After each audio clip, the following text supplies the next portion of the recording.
Last time on Square Roots, the Hawk family moves to Kirkwall, we all make some new friends, and Varric tells some tall tales. I'm just kidding. Nothing about Varric is tall. Because he's a dwarf, get it? That's some height-based humor to start us out, and speaking of height-based humor, here's Johnny!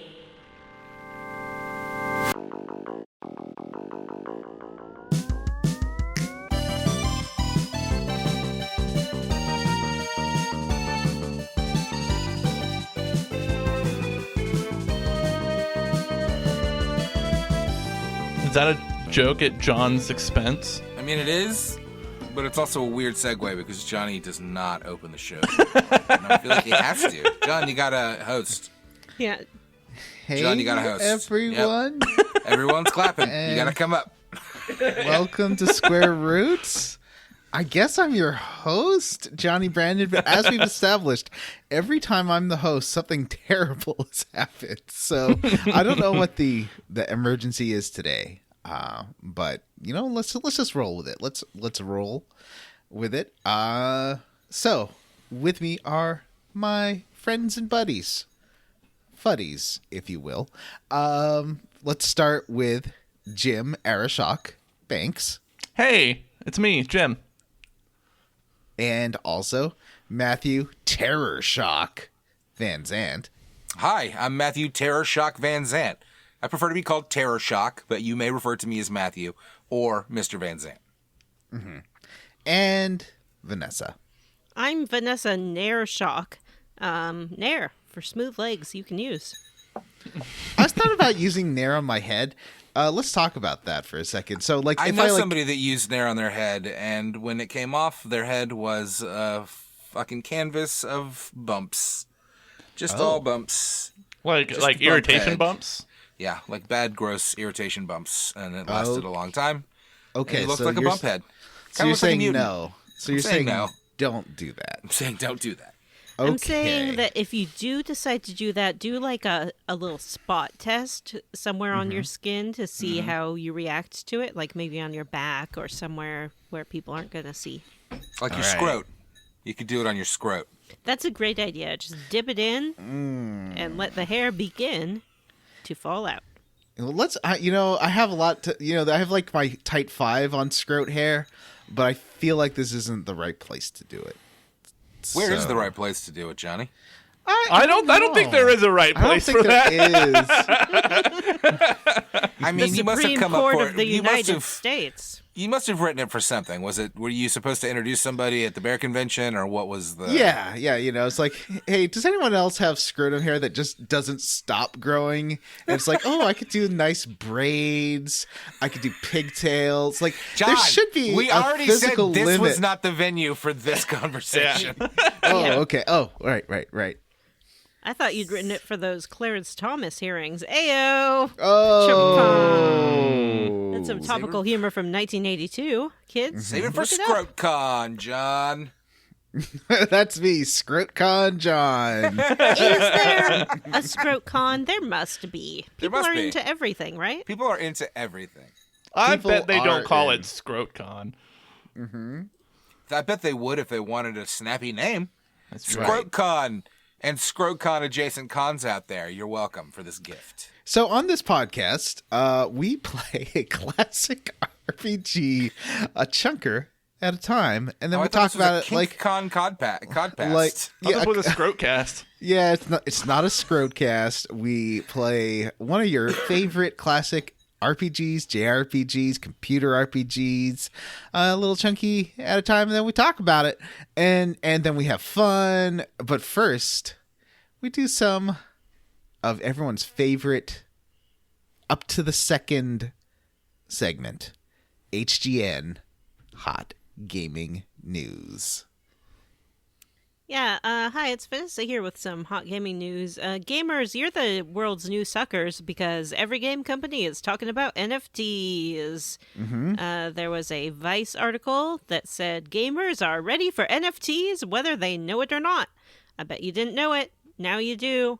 NFTs, they're coming to a game near you. It's weird Are because they, though?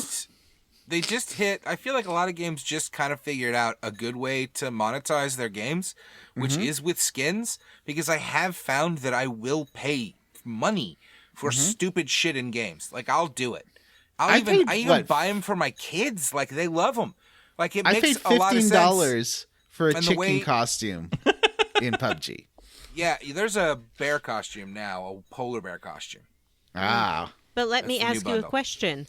Would you spend 600 hours in PUBG to mine your own NFT that you can then trade and it's a Beanie share? Baby that I don't care about. I'm not interested in your Beanie Babies. What if I told you that, unlike a Beanie Baby, when you get an NFT attached to a game and you sell it, the game company gets a small percentage of that sale? I'll tell you what. Here's my suggestion.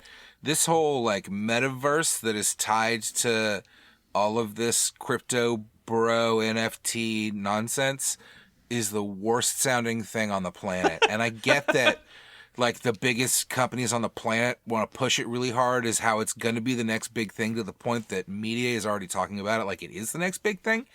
But I'll be goddamned. And I hope that this ages well and not poorly, because I refuse to get on this fucking bandwagon. I don't need a fake world to go do the shit that I already do online with a few mouse clicks. I don't need it. Nobody needs it. That's bad design, and don't be stupid enough to fall for it. One of my favorite things lately is I saw like Walmart did like a proof of concept for like metaverse shopping, and it showed someone like in a virtual Walmart like buying stuff, and it looked just like a Walmart. If you're gonna make a store, why not put it outside in virtual outside? Put it in a volcano. Put it someplace cool. It can be anywhere. They just because made this another is all Walmart. big content branded bullshit. That's why this is awful. It's an awful bullshit stupid idea. They could put it on a Walmart branded planet, and you could fly around the planet and buy your dish soap. But they just made it a boring fucking Walmart. And since it's the metaverse, any character that anyone has from any game could be there. So you could have like Sonic there shopping with Rose. I want Sonic to help me try on underwear. You know definitely what I love will is be worse and harder ways to do things I can already do. Yeah, it's way faster just to pull stuff off a list and put them into a cart. Yeah, it's gonna be like Ready web Player page. One, where I mean, I feel like this could age poorly in that, like, maybe, like, by the time my fucking youngest, who apparently is a Gen Alpha, is grown up, he'll be like, what are you talking about, Dad? I fucking... My dad was so dumb. I do all my shopping in Walmart metaverse branded IP bullshit. And I will be like, I love you, son, from the grave, because I'll be dead by then. But I'll be like, I love you, son, but... He can upload your consciousness to the metaverse. And Never, this is my advice for my children in the future. Don't ever trust any of the branded shit, and don't ever get attached to any of it. It's all garbage. It's all trash. But check out my my custom NFT shopping cart. It's one of a kind in the world. It's got a gorilla head on it. I don't know, man. I mean, maybe like the way that they're describing it now, I can't imagine anybody wanting to participate in it that is not like a PR firm, or that's it. PR firms for brands. Those are the only people that are going to want to be there.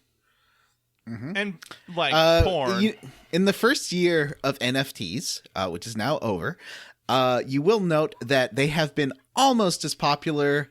About 50% of people, the number of people who have invested in NFTs equal about 50% of the people who bought Virtual Boy during the 1 year of it being on the market. So let's just say it's a slight failure compared to the Virtual Boy, which as we all know. Mm-hmm. But hey, I'm wrong about everything. I think Matt could be horribly right, and we're all doing... I think that there is, there can be uses to blockchain stuff if we can figure out energy consumption, but who knows? We'll see. It's not... Blockchain as a technology itself is not, like, a bad thing. It's just used stupidly by dum-dums to scam other people. Yep. Anyway, I want to... as your host now, I'm cutting NFT talk. Jim, you were saying hot gaming news? Hot gaming news. Kirby, Kirby, Kirby. There's a new Kirby game. Did anyone see the Kirby trailer? I didn't. I did not. I didn't. I didn't even know that there was one. I love Kirby. Kirby. Well, let me look it up right now. YouTube. I've never played a Kirby game, but I do Oh. think I would like Kirby as a friend because everyone wants a friend who's always down to go eat. I think if you saw one of the like SNES ones on the eShop or something on sale, I think for like $1 or $2, or on the NES knockoff of the Game Pass, I think you should try it because it's a fun little platformer. A lot of those games are funner than you would think. I think you would like one, Vanessa.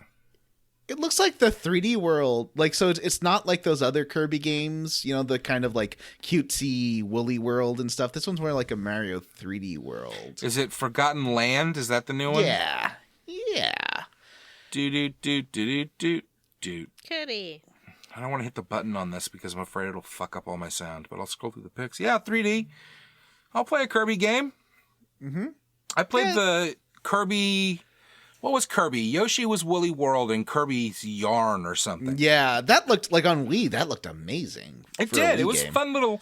It was a fun little game. Now those were a little too easy. Actually, my kids liked those a lot, but as like toddlers because they could just keep bamming their way through it. Mm-hmm. I played that Like, those Switch are- Kirby game. That was pretty fun. Super. This looks like a full 3D world and stuff. I'm super into this. Hell yeah! Give me all the Kirby games. Give me. Do you have it, Vanessa? Do you have any nice video game news that'll make us feel like we're sipping a warm cocoa? So nice video game news. Games Done Quick is back, friends. I don't understand what it means that it went away, but Yep. it's back because I follow that channel and it's always on. But now is the season for it to be on extra more. Explain. I love GDQ. I look forward to their events all year long. I love watching the speed runs. And I do subscribe to the channel too, and I like that they have their little weekly shows that they do. I like watching the horror. They have a horror-themed speed run show that they do I think it's every Friday. And I like that. And it's such a fun, like, positive community that they have there. It's good stuff. When I did a 5-hour marathon of Dragon Age 2 last night, I put some the World of Long plays on in the background. I need to do that more because, like, not as something you're watching, but something in the background. Like, you could just turn and it's like, oh, that's what level 5 of Keith Courage looks like. I never got that far. I do that a lot, John. I'll turn on a long play while I'm just like chilling on my couch and scrolling through my phone. I'll just have like a long play on, and sometimes they have commentary, sometimes they don't. But it's just a fun thing to have on in the background. Yeah. All right, let's move on to level up. Let's start with Hey, I have some hot gaming news. Matt. Oh, okay. Matt's got some HGN. I was going to start with Matt for level up, but let's do his HGN instead. I have some hot gaming news. PUBG went free to play. Oh boy. Yay! Aren't you guys excited to play free to play? Yes. Listeners, you may hear us talk about PUBG sometimes. It's the one non-RPG game that we are allowed to play. It's not good and we don't like it, but we play it anyway, I love and now it. you It is can good. too. I mean, I hate it. Everyone PUBG who went free to hates play. PUBG everyone who plays PUBG hates PUBG. It's just the way I think PUBG that is. I think that if you've never played it and you've heard us talk about it for years, and if you like stealthy games, I think you should try it. I think that it does have amazing stealthy gameplay.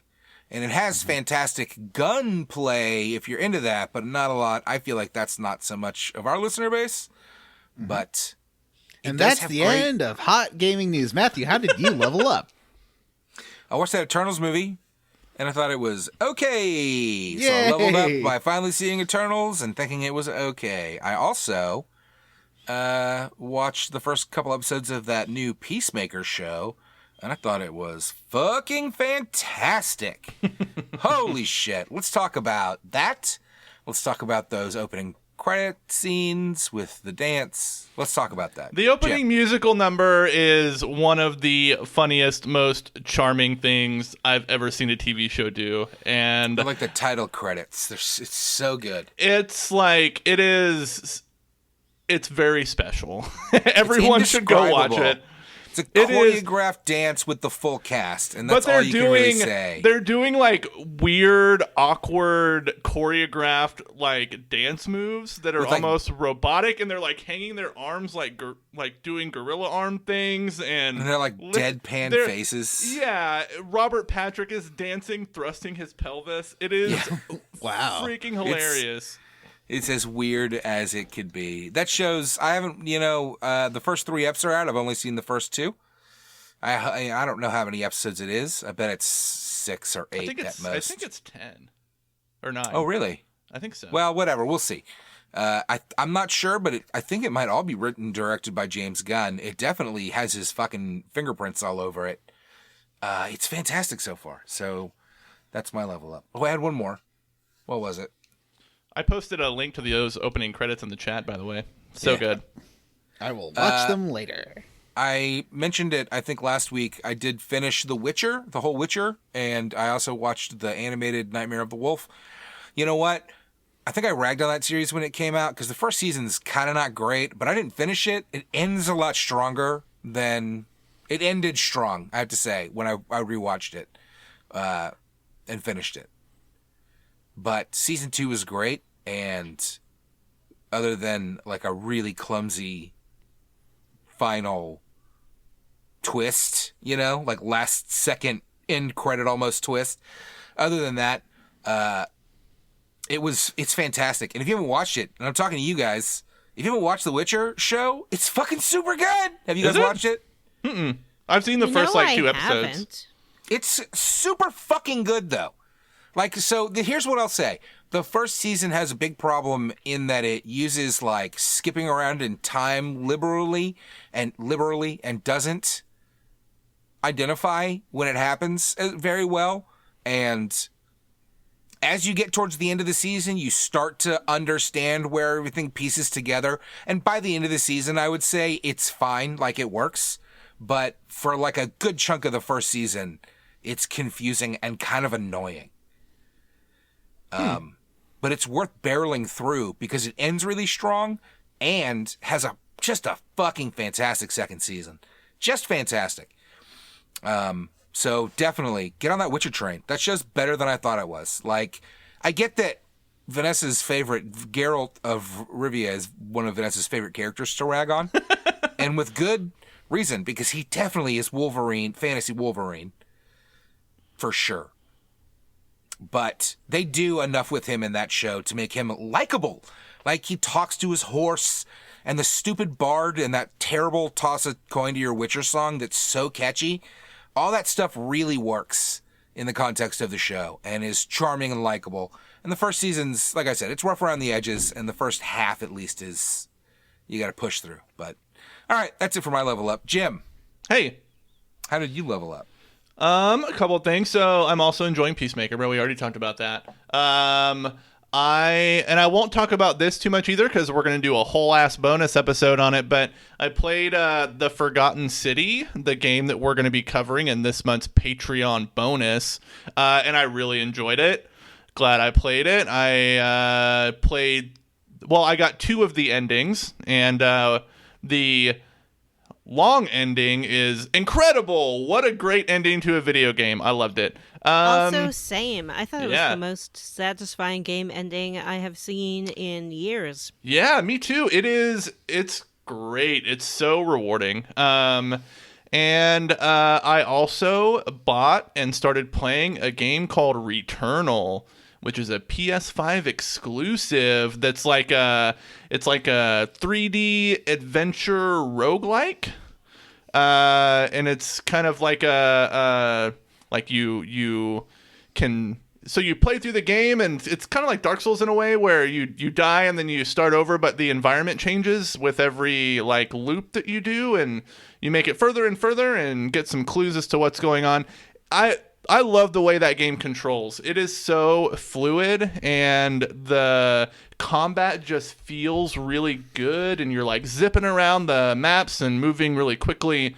I like it a lot so far. So I would recommend Returnal if you have a PS5. Vanessa, how did you level up? I watched a show on HBO Max called Finding Magic Mike. Oh, I've watched that too. It's good, right? It is good. All the guys are so sweet. They're really sweet, and it's like a super positive show. This is a show about normal dudes, all of whom are struggling in some way with feeling attractive or confident.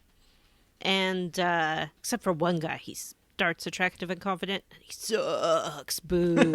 Show villain.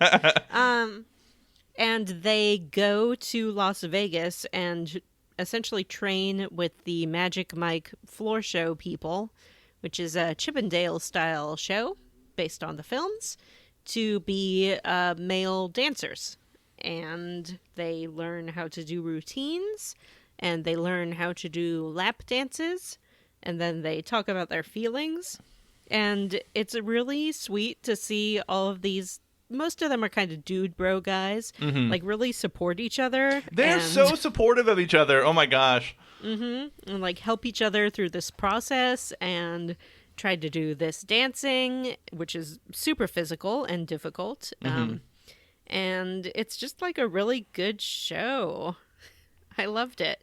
So if you like dance, or if you like feelings, Finding Magic Mike. It's a great show. Also, men take their clothes off. And it's on HBO Max.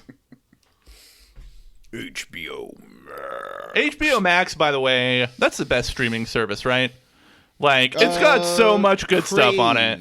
In Canada, it's definitely the best. It's got like RuPaul's Drag Race. It's got all the HBO stuff, all the Showtime stuff. Oh, it's got Showtime and HBO? Yeah. What? You Canadians living large up there. I mean, it's like how you can do it with Prime, where you can have your HBO and okay. Stars. Like my Prime has Stars and Showtime and Paramount.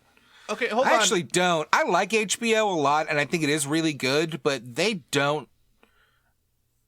often don't have anything I'm interested in. Like, I'll go weeks without watching, months without watching. It's the same with Disney Plus, which I like a lot. But I'll go 2 or 3 months without turning it on.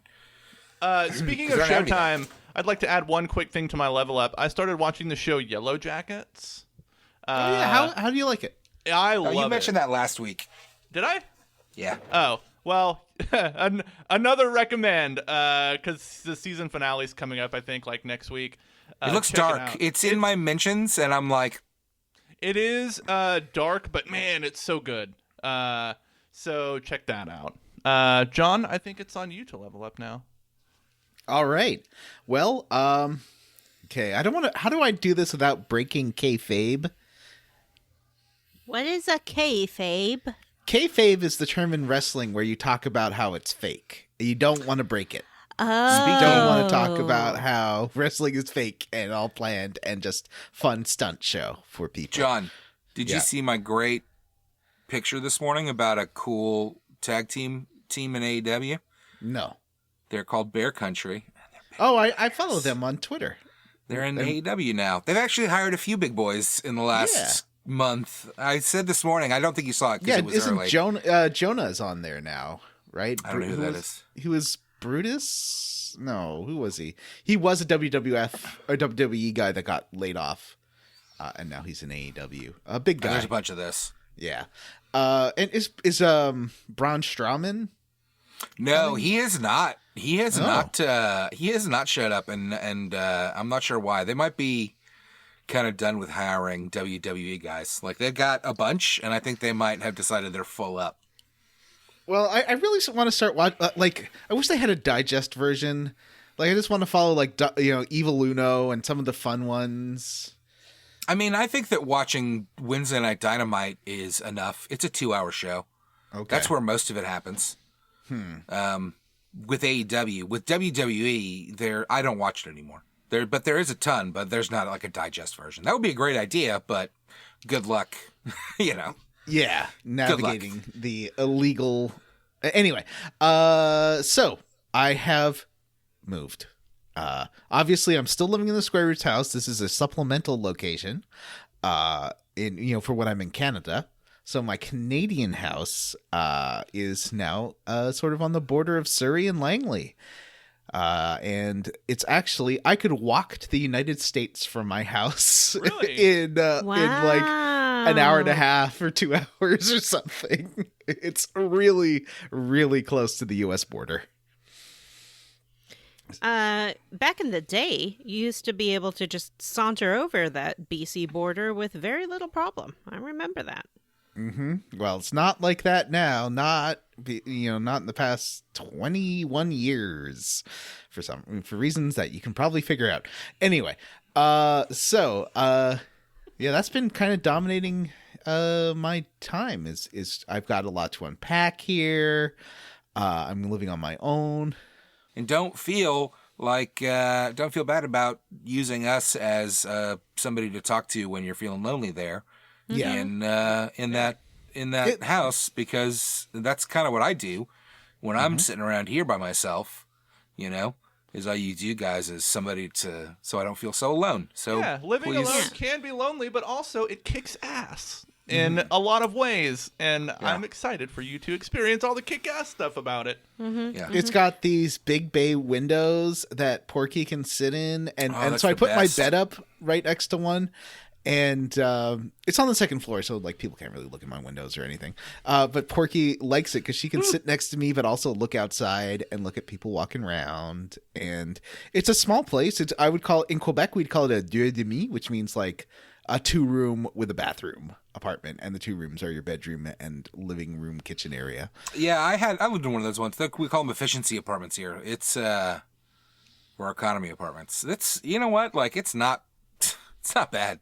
It's fine. Yeah, it's fine.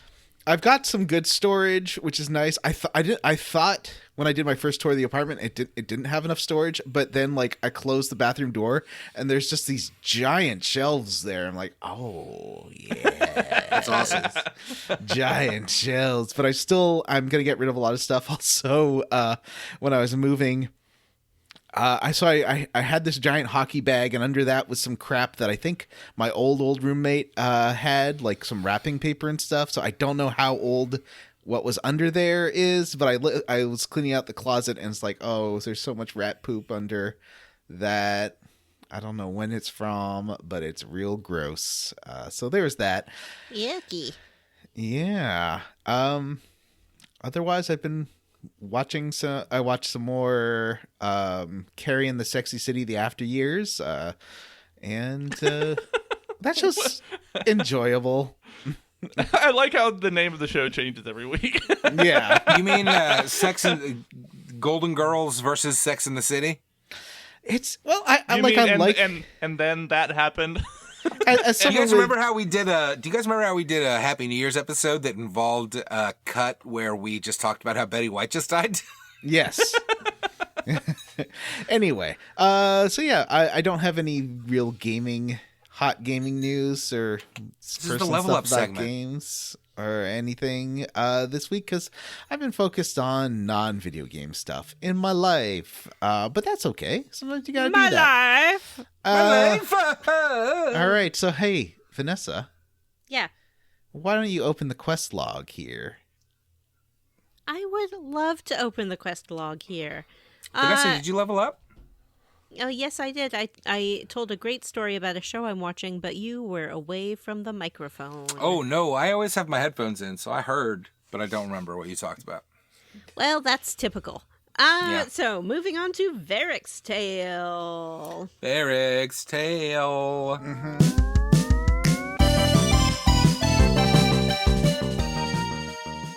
You may recall that last time we talked about all the new friends we made, save one.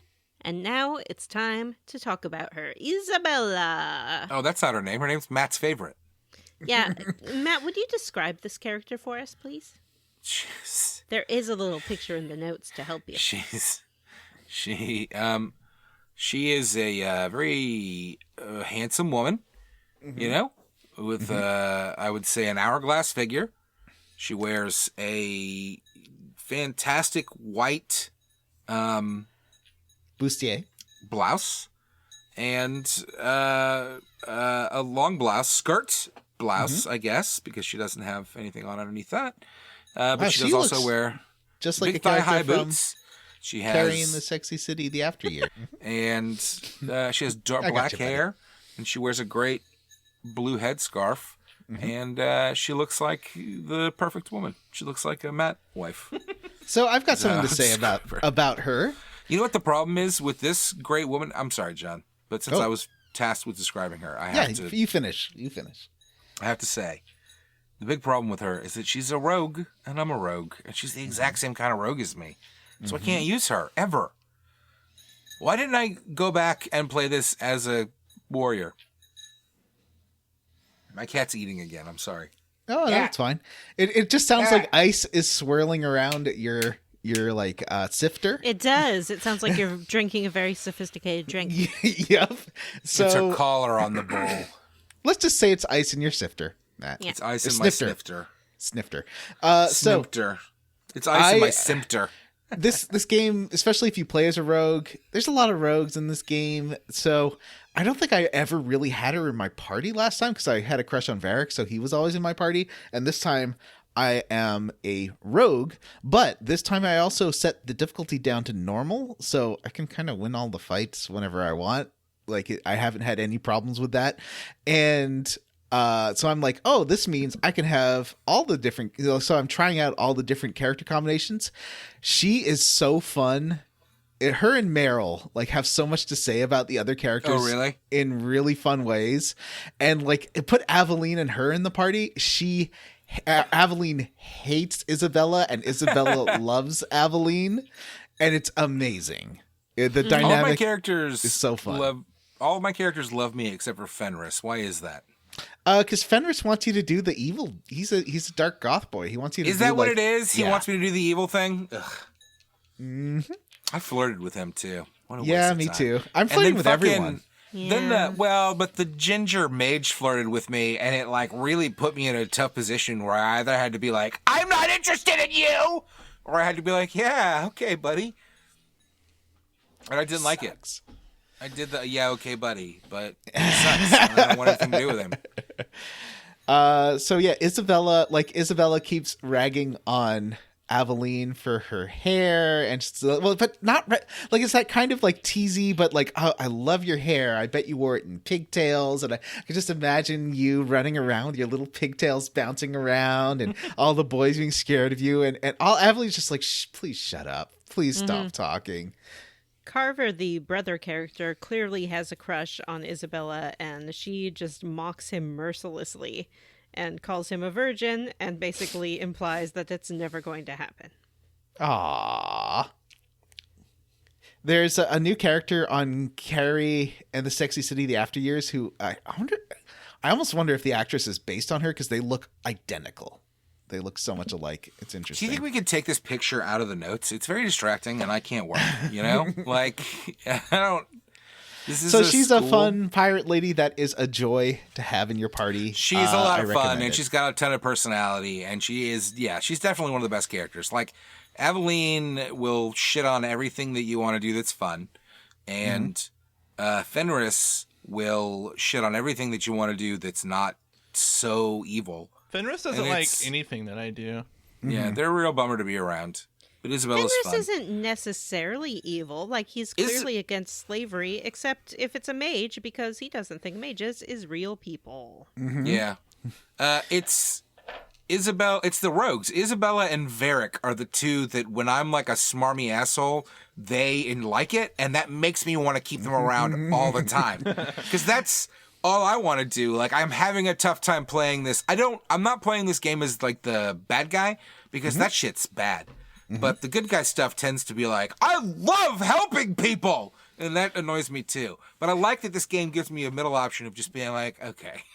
Yeah, but the problem, the goofball options sometimes are like, well, don't worry, your dead wife fell to pieces. And the person's like, why would you say that? Well, that's the game. I do think that this game is handling the dialogue to combat to the loop. I think it's doing it super great in a way that a lot of these games really fail to do, to be honest with you.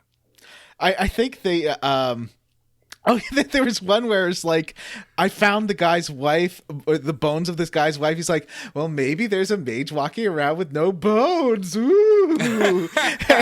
and the guy was like, why would you say that? You know what would be a great way to do this is, instead of offering you like good and evil options, offering you like emotions, like a range of emotions, like an angry response, like a considerate response, smarmy response. You know, like that's a good idea. I feel like there has been games that do that. I'm sure. I wonder, was that? That might have been like Dragon Age Inquisition or something. No, definitely not Dragon Age Inquisition. Yeah. So right, because this game makes me want to play that game. Why do we get hooked up with Isabella, Vanessa? We get hooked up with Isabella, who you may recall from Dragon Age Origins. Did y'all remember she's in that game? Yeah, she's the one who wants to do like duels with you and teach you how to be a duelist if you are a rogue. Is she hot in that game too? She looks very different. She'll actually teach you to be a duelist in bed, and you can bring a companion with you. Wow. That game was not that good. You're a liar. I played that game with you, and it was bad. This game's better than that one, I would say. Wow. Yeah. Okay, well, I'm going to let that go because we're pressed for time. So Isabella's hanging out at a bar, and she's like, yar, yar, I'm a pirate captain. She never actually self-identifies as a pirate. She says she's a ship captain, and she was tasked to escort this merchant vessel when she discovered that it was transporting slaves. And so she fought it, and she freed the slaves, but she also, in the process of that, lost an important relic. So she would like to have your assistance to get these people who are trying to duel her in order to get this relic back. And she says, I'm happy to duel anyone, but I think this be a trap. So you go with her. It is a trap. And then she confronts the guy who set her up, and she does him a kill. Afterwards, she says, I'm just going to hang out with you until I find my cool relic. She will do it. She's going to find a cool It feels relic. very bolted on, right? This plot. No comment. So we'll get back to that later, Matt. Yeah. At this point in the game, we're trying to raise 50 gold so we can invest in the expedition to the deep roads. Yes, thank you, Matt. 50 gold sovereigns. Yeah, 50 gold sovereigns. 50 gold sovereigns. There actually was, I can't remember what kind of currency they were trying to get, but there was an episode of White Collar where they were going after these gold coins. Doubloons? It wasn't a doubloon. It was a Kruger or something like that. Cougarant. And they kept saying, basically, gold doubloon instead of just saying doubloon. And it was very irritating. White Collar. I guess it's fine. And so you adopted that for this bit, is what you're saying? So No, you decided you were like, let me go bit on back in the time show. and explain to you why I'm doing this bit about gold sovereigns. Sovereigns. Sovereigns. Florins and sovereigns. So there's a couple of... Is shepherding wolves a main quest? I thought that was a side quest. Well, I just did it the way the walkthrough said. Okay. I don't understand. I can't tell if something is a main quest or a side quest or not. Is there a way? Does it tell you? It does say Shepherding, that it puts them in the secondary quest tab. Yeah. Oh, I just there's main quest, secondary. I just go to the map and then pick a place that's got a quest name on it. Yeah. There's the main quest, secondary quests, and rumors, and I think jobs in your And they all look the Codex or whatever. same. They all look the same on the map. They all look just like quests. Anyway, it doesn't matter. Not the Black Powder. What were we talking about? Enemies Among Us is Shepherding Wolves is a great quest. Yeah. Shepherding Wolves is, I think, my favorite quest of the game. Although, the ending's a little unsatisfying. But, because I thought, I didn't know all the party members in this game, so I thought that this was an introduction quest to a new party member. It's like, oh, this party member is rad. It's not an introductory quest to a party member. I did this one after I'd done all of because we did them all for the last one, so I did this after, so I was like, oh, so I'm not getting it. There's a couple in this chunker where I was like, ooh, we could be getting this person, but then I remembered, oh, wait, I've already gotten everybody. Well, especially since this character, Ketojan, does not look like a standard model. Like, he obviously was a crafted model. Yeah. That's why I thought it was going to be a party member. And this was like 11 years ago when I was sad. Okay, well, so this is a good quest. You meet Sister Patrice, and she gives you a job. She has this Qunari mage with her, and a Qunari mage, what do they call them? Mages. No, they have a special word for them. Well, Savroth or something like that. Savroth. Apostate? No, it's a Qunari word for Qunari mages. Mm-hmm. Qunari, much like Fenris, do not think a mage is a real person. Soribus. Yeah. So the Qunari mage is like, he's basically got like a straitjacket on and is like blindfolded. Like he's bound up. And he can't talk. All he can do is like grunt. Yeah. But this Sister Patrice is like, this dude wants freedom, so take him through these tunnels to freedom. And you do that, and when you get to the end of the tunnel, there's a bunch of guards there, and they're like, we found a bunch of bodies outside of this tunnel, and we think you are responsible for all these corpses. Yeah, there's Qunari guards. And by sister, we mean a religious sister. So she's like, this is a good act of charity and mercy to free the Qunari. She's a member of the Chantry. She is. So they're not nuns. The way you're describing it is nuns. They're sort of like a priest, essentially. And she encourages us to take this mage, we smuggle him through tunnels, and then we are accosted by a bunch of Qunari who are like, we think you did kill all these people, also please give us our mage. Matt, what you do? I got accosted by a group of humans, and they were like, we found these bodies, but maybe that was next, actually. Oh, interesting. Okay, so was I guess that next? You're accosted by humans first? John, do you get accosted by Qunari first or humans first? Well, for this quest, I like that the opening was that you see this lady from the Chantry. She's like, I need to hire someone to help me. And the guy's like, yeah, come with us to this back alley. We'll talk about payment. And she's like, this is a good idea that I will do.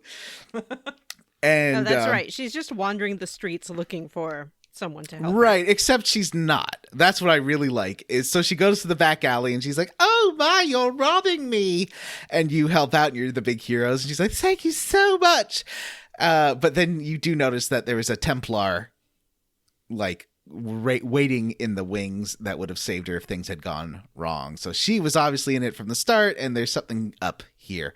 I don't remember being accosted in my playthrough. It was I was accosted by humans inside the tunnels, in between spider attacks, because they're like, what are you doing in our tunnels? You're walking into our trap. And I'm like, do you see this big Qunari friend I have with me? Yeah, maybe don't mess with us. And they're like, we're going to mess with you anyway. And then big Qunari friend is like, kill you all. And they all get splatted against the wall in pink mist. Yeah. Their bones just fall out of their faces. Mm-hmm. And to be clear about this Qunari, not only does he like grunt, his mouth is sewn shut, and I I don't know if he's blind or not. He's but he not. Wears, like, He's got blinders yeah. like a horse. He's got a mask on like those big hot Dragon Quest men, but you can see his eyes moving under Big them. hot Dragon Quest, man. Yeah, you know. Oh, like the okay, I know what you're Yeah, talking the big about. beefy Dragon Quest boys. Yeah, with the masks. like yeah, I those have masks. a mask Yeah. up here on my shelf like that. Anyway, so the you get outside, and that's when these are they Talvish? No, they're not Talvishoth, right? They're the nope. regular coon dudes, and they're like, "Hey, come with us." And we're like, "Well, I'm friends with." There's an option. I'm friends with the Arashok, I and said I know that. what I'm doing. And they're like, "If you know anything about the coon, you'd be." Realize how stupid you look right now. Oh, really? I never used Can that. you explain this Talvishoth coon thing? The Talvishoth are like Protestants to the coons Catholics. Okay, I feel like this game takes a little bit of studying, like lore. And like I haven't done that. Yeah, The coon is like a technically- religious way of life. Yeah, technically the Qunari are not a race. They are a religion. Oh, okay, cool. Well, like they talk about living by the coon, which like I get that, but when they start throwing in like Talvishoth and all that stuff, it just confuses me. And the game like makes no. I mean, I guess you could read the codex, but Well, some of this I was, haven't of done course, explained in Dragon Age Origins by Sten, who told us that Sten is both his name and his position, because in the Qunari religion, you sort of are born into a role, and once you have your role, that is your name and also your job.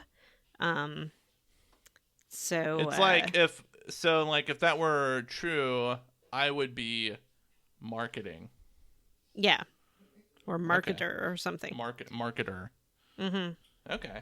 And you'd always work in marketing because that is your place in the Qun. And by doing your job in marketing, you are helping the whole. And you also get to enjoy a sense of surety. You never have to question whether your life path is correct or not, because you are marketing. Oh. And so you have a couple options here. They just say, just give us this guy. And you can be like, no, he deserves to be free. And they're like, he doesn't care about any of this because he's like, he doesn't have thoughts or feelings. And you're like, no, I know better, even though I don't know anything about your culture. So, what did you folks do? Did you let him get taken by the coon? Well, in my case, Qun. I was talking to this guy and hoping that we could like talk it out. And they're like, well, he's a mage. He doesn't have thoughts or feelings. And I'm like, I'm a mage. And then they got mad about that and they attacked me. They're like, you tried to trick us by talking to us, mage. Mages aren't supposed to talk. Oh. I don't remember what I said, but I remember the ending to this quest. And also, I gotta try hard to say Qun, because that's how they very deliberately pronounce it in this game, and the other one's a slur. So... Yes, and if we accidentally mispronounce it, please, listeners, know that it is not our intention to be using slurs on this show. We're not using it in that context. No, we anyway. certainly are not. Definitely, Yeah. John. I Yeah. definitely decided to side with my blind friend, Yeah. my captured friend, Yeah. and I told them to go fuck themselves. And then they used their master rod or whatever on him, and he attacked us. But then we killed all of them. And I don't know, the rod got broken or something, and suddenly he could like talk again. And we had a whole conversation where he was like, "No, I'm going to go back and let them re-enslave me because that's what I deserve." And then we were like, "No way, dude." And he was like, I'll just kill myself." Yeah, And then he killed himself. that's what happened with me. Is he just killed Big himself bummer. instead of? I was Big like, fucking "Aw, look, this is a cool character." They're like, "Yeah, we made this great character. Anyway, he's on fire. Bye."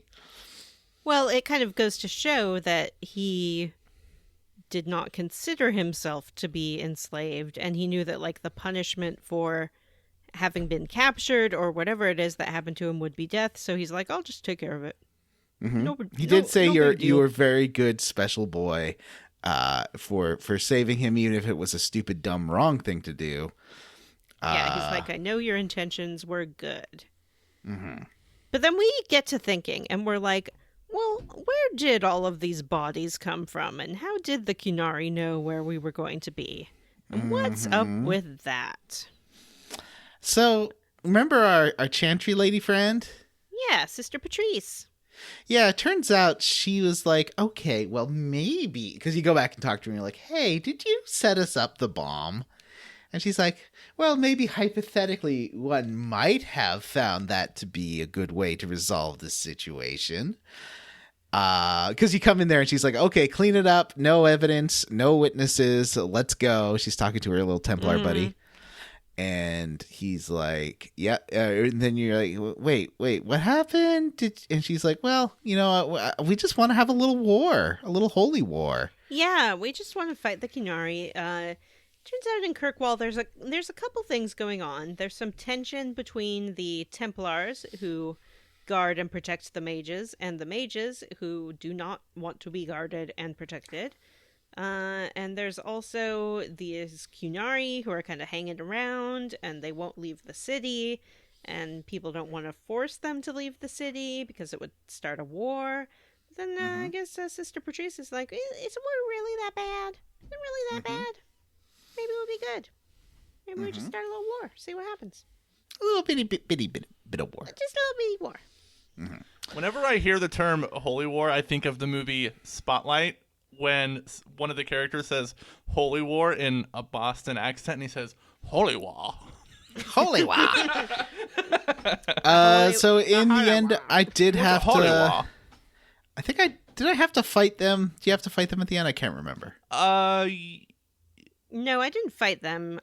She was just like, yeah, I set you up, and it doesn't matter right. because no one knows who you are. You're just a nobody. Goodbye. And she's like, next time I'm going to hire people of faith because you guys suck. And then she walked away. I was like, all right. And Isabella, who was in my party, is like, well, she's coming back. You know she's coming back again. Let's talk about an act of mercy. Let's do it. That's the one with the circly mages. Yeah. Oh, I liked the ending to this one. I totally fleeced these Templar bros. Yeah, we mentioned that there's some tension with mages in town, and some of them have been trying to escape the circle. A little lore background here, if you don't remember from Origins. Mages in this world are considered to be particularly susceptible to demonic possession. So when it's discovered that someone has magic, they all go to magic school, but it's also kind of a jail. And the Templars guard over the mages and make sure that they're just using their magic for good, positive things and not making deals with demons and things like that. It's like if Hogwarts was a juvenile detention center.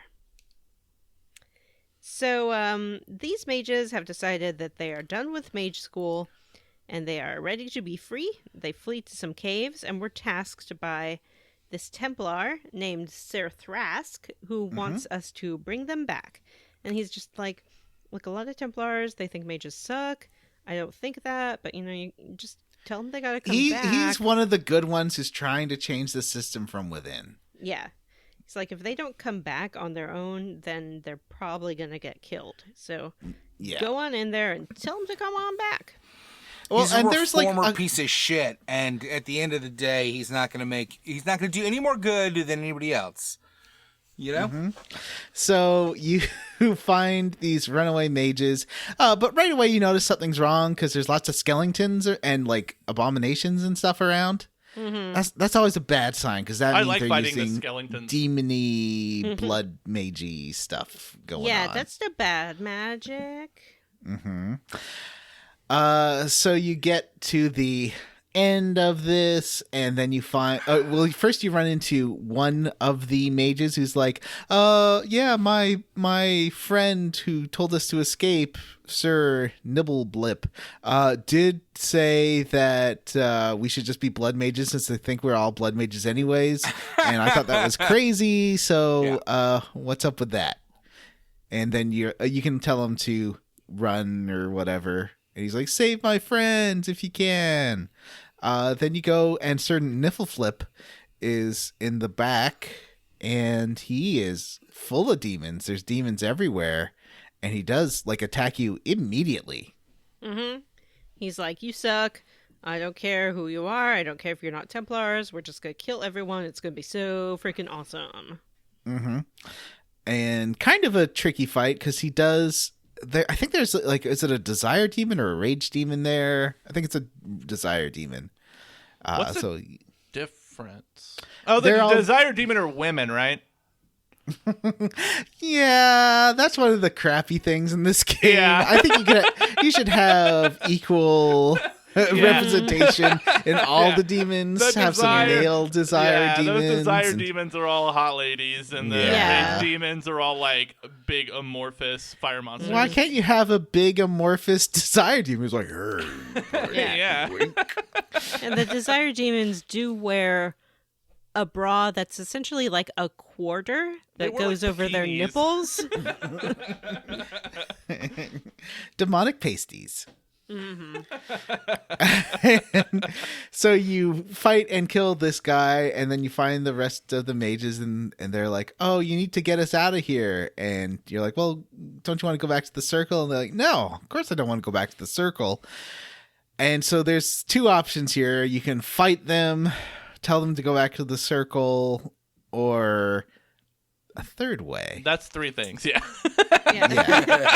Or you can lie to the Templars and say that they're dead and let them go their own way. Because they're like, well, all you have to do is kill all the Templars, and that'd be, everything would be great. You don't even have to fight the Templars. Yeah, I know, but you're like, well, I could do something else. Wink. Yeah, I said that I was going to trick the Templars, but they did kind of see through me. Some of them. Oh, really? Oh. Yeah.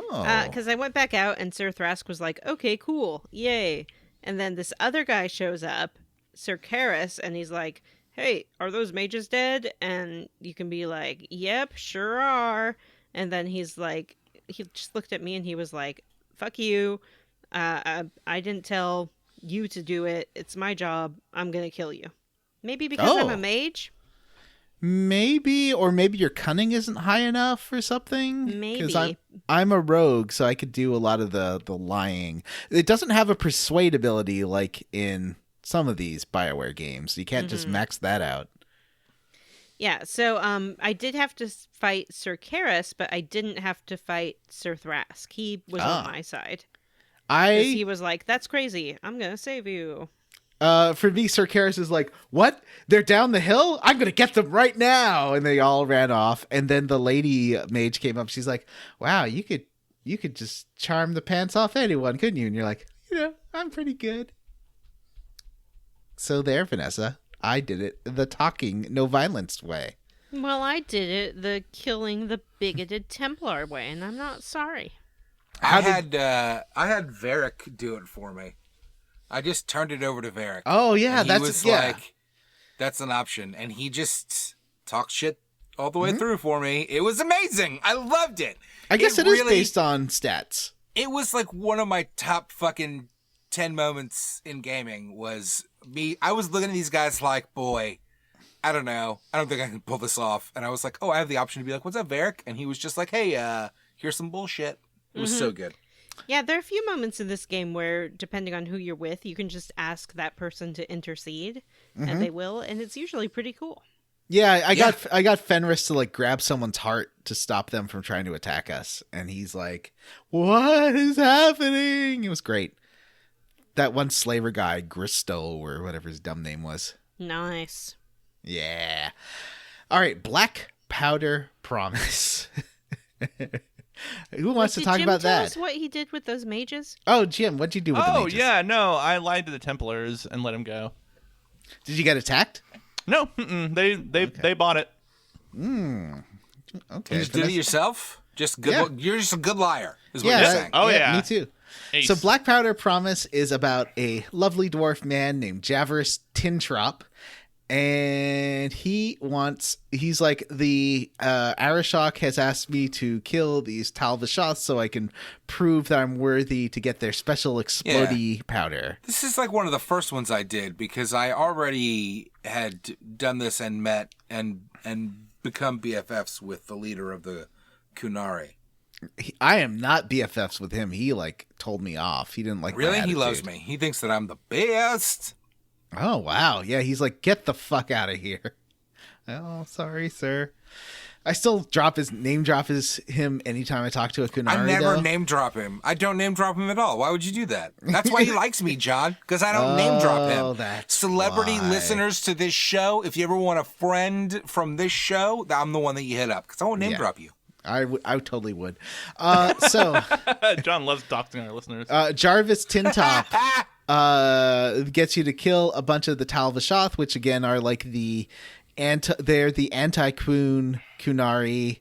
They're like the what do you call it? I get that the Qunari are I get that the Qunari is like a religious or like a whatever, like a religious thing. Mm-hmm. But so if the Qunari is a religious thing, why are the race of bullheaded dudes also Qunari?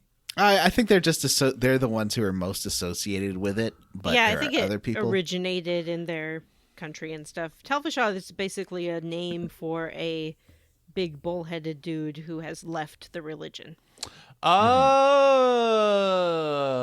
okay.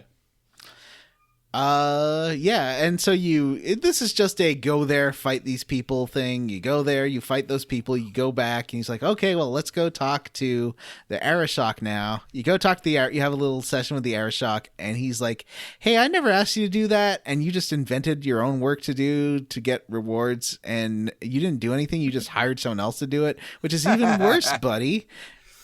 And you're like, yeah, so anyway, how about getting paid, huh? And he's like, get out of here. Really? Yeah. See, now what I did is I told the dwarf, I was like, yeah, fuck you, you piece of shit. And I kicked him out. I was like, get out of here. And then me and the Talbashok, or whatever his name was, became buds. Interesting. I don't like how they waited until Inquisition to let you have a bullheaded party member. Horned Qunari party member. Because Sten looked human because they didn't have a Qunari model, I guess. Yeah, he didn't have no horn. Who's Sten? I mean, he could have just been a human. Stem was our Qunari companion in Game 1. Totally contradicting what Jim has just said. Oh, but he doesn't really? he doesn't have bull horns. Jim's correct. Yeah. Okay, so this is a Klingon situation, and that's fine. And it's fine to appreciate the fact that they let us play a Klingon in the early game, but we want to play the new Klingons. You know? Yeah. And there's no... well, Vanessa keeps teasing me. And by the new Klingons, is... we mean like the TNG Klingons and not the Discovery Klingons, and could those never show up again, please? Vanessa was saying you can get a Qunari companion in the Felicia Day DLC. You sure She was can. teasing us. Oh, There's an AI interesting. companion that will be in your party for 12 seconds, and that's it.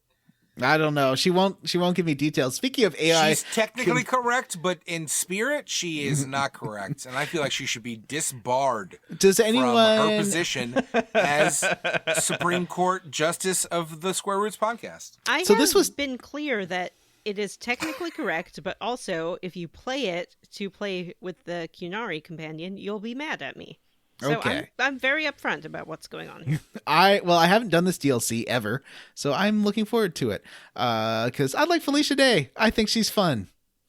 Vanessa's like, yeah, she's not a real gamer girl or a good actress. I said one of those things.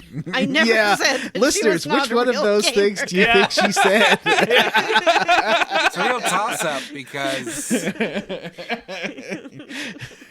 actually, I'll throw my hat in the ring and say that I agreed with Vanessa. She's not a great actress, but she is charming.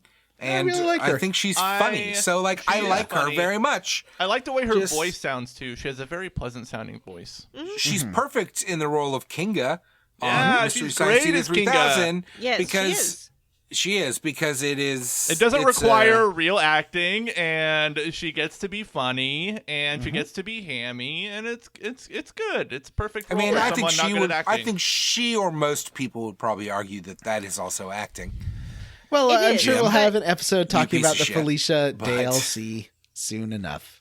I mean, there are plenty of actors who play essentially the same character. And I think that it's fine to do that. And it can be good and entertaining. Oftentimes, I categorize those people as more comedians than like actors. What about Charles Bronson? But What about Charles I don't. Bronson? What He's about not a Charles Bronson? comedian, Vanessa, but he I always agree plays the with same you, character. and I agree with you that Felicia Day's a great comedian, and like the talking shit about her as an actor is stupid. It's a waste of time because she's she's less of an actress. She's more of a comedian. That's true. As Vanessa was saying, and I 100% agree. Right? Yeah, I mean, I don't think that she's ever probably tried to go out for. I don't know. I won't speculate about what Right? she's auditioned She's for. not what fucking she playing hasn't. Shakespeare. But yeah, Maybe she is. You're right. Maybe she does do Shakespeare. maybe she does, and we just don't know. She That's might have true. been in that Joss Whedon Shakespeare movie. Actually, I'm She not got sure. her start as like Was it part of 12th like Night? I think she got her start as part of like a fan thing, like the Quest or something. Like The Guild. The Guild. Wasn't that like a fucking homemade show, Yeah. basically? Yeah, basically, I mean, like it was a that's- super low budget thing. Yeah. Yes, but that's my point, is that I don't think that she's a classically trained actress or anything, but she's a great comedian and she's funny and I like her a lot. And this all needs to be cut. Why are we talking about it this long? Well, when we do the Felicia DayLC, we'll talk more about it. Did you say Felicia DayLC? I did. Let's talk about Enemies Among Us. Among Us being the most played game on PS4 and PS5 last year. Wow! Congratulations, Among Us. How's that for That hot sucks. gaming news? When Vanessa and I were both the imposter at the same time, it's maybe one of my favorite gaming memories of the past decade. It was fantastic because you had spent every single game up until that point trying to harass and kill me as Yes. often as possible. And Jim's daughter. Yeah. And Jim's daughter. I, however, am an adult and took it a little bit better. she still mentions that. Like she'll see your notifications on Twitch when you go live, and she'll be like, "Remember when John killed me in Among Us?" Or when John tried to frame me in Among Us. Now that thing is on every single console, why have we not tried to do a Square Roots game again? Is it cross-platform? Yeah, it's all cross-platform. Oh, It's wow. on everything. Yeah. Yeah, we did it before with listeners. It was super fun. Yeah, Yeah, we'll have to do it again soon. But yes, so then when Johnny and I were both the killers, we continued the ruse that he was trying to harass and kill me. And Johnny would giggle and giggle. And I'd be like, Johnny was following me around the whole time, trying to harass me because he thinks I'm the killer. And then Johnny's like, maybe she is the killer. And we won. We killed. Did we kill everyone? Yeah, we killed everyone. Anyway, so the Enemy Among Us is not an Among Us spin-off quest. It has nothing to do with that. Oh, speaking of which, Jim, did you see the armor set I did. posted? I saw that cool Dead Space armor. Yeah, I have Dead Space because I got the DLC pack, which I think you can get on Steam right now. You can get all the Dragon Age 2 and DLC for like $5 or something on Steam. So go get that. It's worth it. All the armor is overpowered, but there's some really awesome Dead Space armor that you can dress up Hawk Yeah, in. that's got like the rig health meter on it. That's super cool. And it's also like when you're in combat, it has the blue barred face. Oh, too. really? That's awesome. Yeah, it's great. So strongly recommend that. But who wants to talk about Enemies Among Us? I'll talk about it. Didn't we already talk about it? This No. is a similar quest. This is another mage issue. Mecca In finds this out that- instance, a woman named Matcha is Matcha! concerned about her brother Kieran, who is a Templar recruit. She says that he has gone missing, and that lots of Templar recruits have gone missing, and nobody's talking about it or doing anything about it. So we head to the gallows to talk to some recruits and see if we can figure out what's going on. And we get these recruits to admit, some guys were going to like go do some kind of training that Commander Merrill sent them on in like the woods. So I think they're still out there. We head out there to find out what's going on. We find one recruit named Willman, but he is not alone. He is being harangued and interrogated by Cullen. Gasp. Who is Cullen, you may be asking? This is actually the introduction to the character in this series. No, it's not. I'm sorry. I apologize. No, it's not. Who is Cullen, you may ask? Cullen was in Dragon Age Origins. In the quest dealing with the Mage Tower then, he was a Templar who was concerned about mage welfare.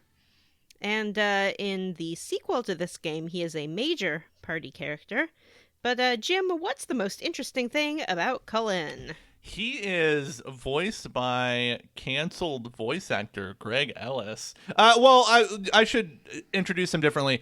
He's voiced by family law reform advocate and friend of Jordan Peterson, Greg Ellis. Yes, Greg Ellis. I don't know who this is, and you guys have been losing your minds about it all day. So, can we get some background for anybody that's not I'd be super happy up to give you date some background. Yeah. on your Greg fucking Ellis. liberal ass politics, you fucking nerds? Yeah, pop open a Coca-Cola because we're about to talk about Greg Ellis. Time to crack those Coca-Colas. Wow, perfect. Perfect. Greg Ellis, a while ago now, decided that he had it up to here with the state of the world, and the best way to get out his opinions would be to record a half an hour little speech in the character of Cullen, like using his voice. That's BioWare-owned character Cullen, and make a special announcement. And he made a little speech about how cancel culture is terrible. He also talked about how he personally knows Johnny Depp and women are liars. Yeah. And especially Amber Heard, and Johnny Depp is innocent. Amber Heard, not even the Amber Heard is a liar. Amber Heard is a liar, and according to his tweets, a fucking gold digger. Yep. Hey, you know what? That sounds wrong. Yeah. He goes on to discuss how J.K. Rowling is supporting women, and that's great. And he also feels that all lives matter. So that's the short version. I have a theory about what happened to Greg Ellis. I can assure you that all lives do not matter. So I have a theory about what might have soured Greg Ellis's brain. What's that? I think Greg Ellis is probably maybe a more approachable, normal guy at one point, but I think he probably went through a pretty messy divorce. And at the same time, was reading the news about Johnny Depp's legal woes related to his divorce, and that poisoned his brain. And he became he's a weird men's rights advocate.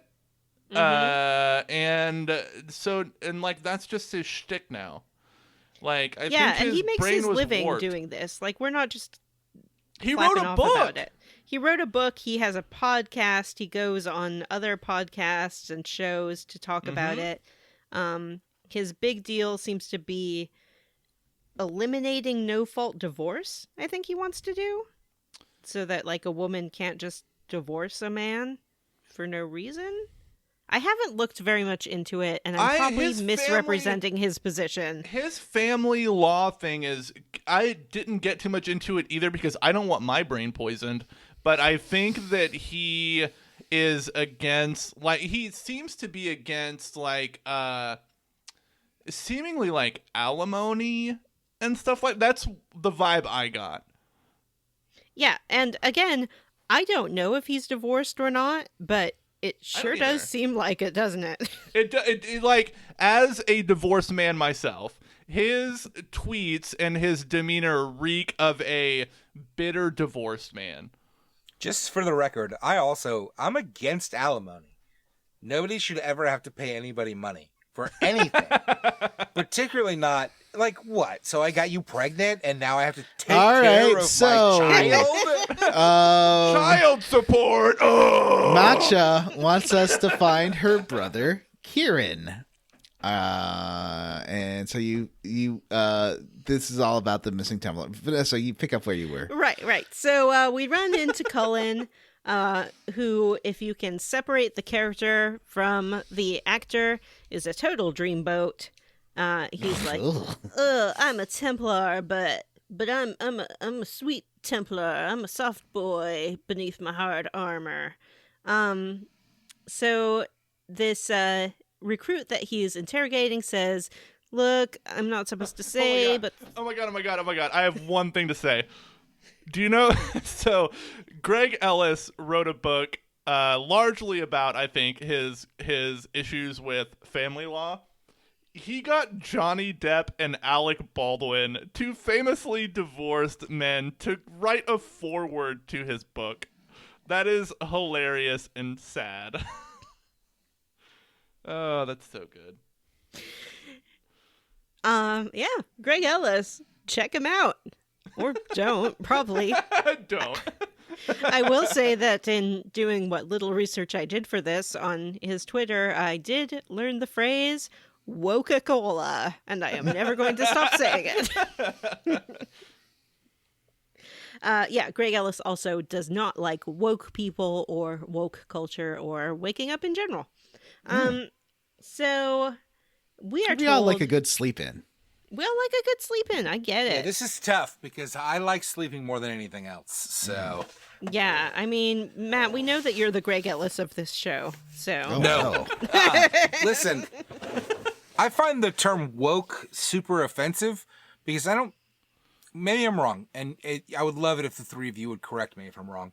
I don't think I know anybody that would refer to themselves as woke.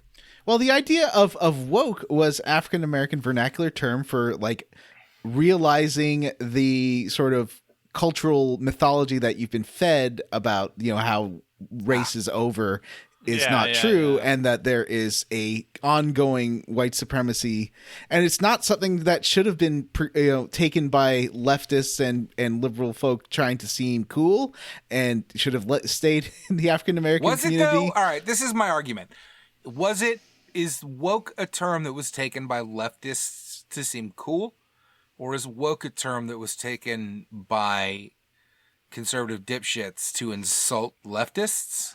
I think both. A bit of both. Like some, but I think like liberal folks, well-meaning, said, "Oh, I'm woke," but it's like, no, you're not. It was a really cringy thing that liberals did, and then people on the right like grabbed it, and now that's like a thing that they put on their flags. But I think that at this point, the term has now morphed into something new, which is essentially political correctness. Well, which is to say, hang on, let me finish that thought. Okay. Which is to say that it is the new term that the right wing uses to describe anything they don't fucking like. That's true. That's what I was gonna say. Yeah. Mm-hmm.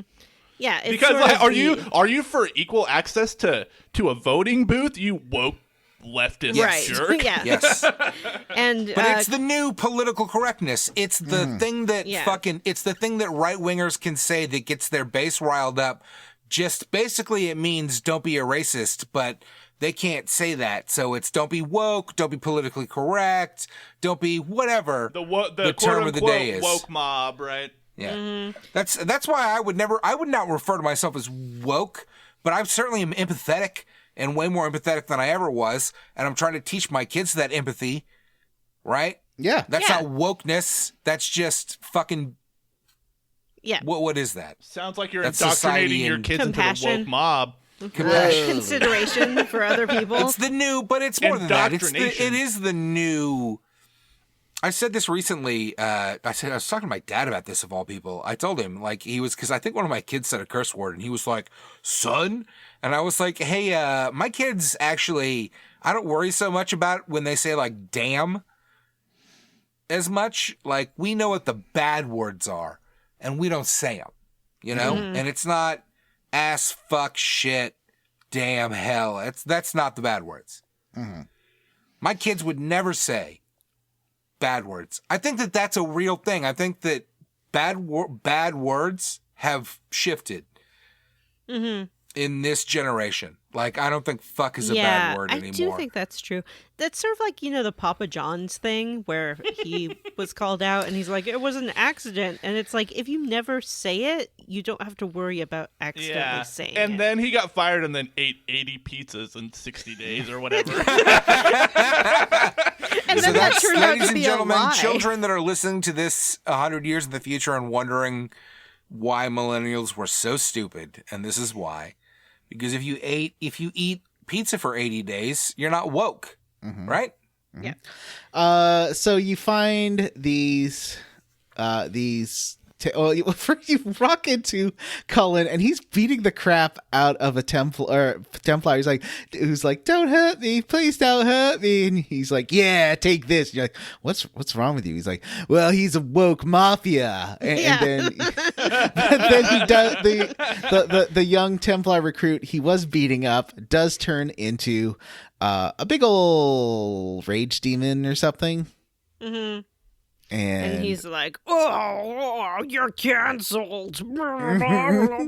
And so you do fight the rage demon. He's like, yeah, it looks like something's turning all our Templars into rage demons, and I need you to investigate. But the only source I found of this is the Blooming Rose, and they won't talk to me there because they know like I'm a high up Templar, and they'll think I'm going to get them in trouble. Could you go there? And you're like, oh, a brothel, huh? Oh, also, like randomly when Isabella says something that Aveline doesn't like, Aveline will just come back with whore. I'm like, jeez, wow. Aveline, slow your roll. Yeah, Aveline has a lot of problems with her. So we head to the Blooming Rose. I had Anders in my party. Oh, me too. He wasn't happy to go there, and he goes, all right, but if anyone tries to hire me again, I'm leaving.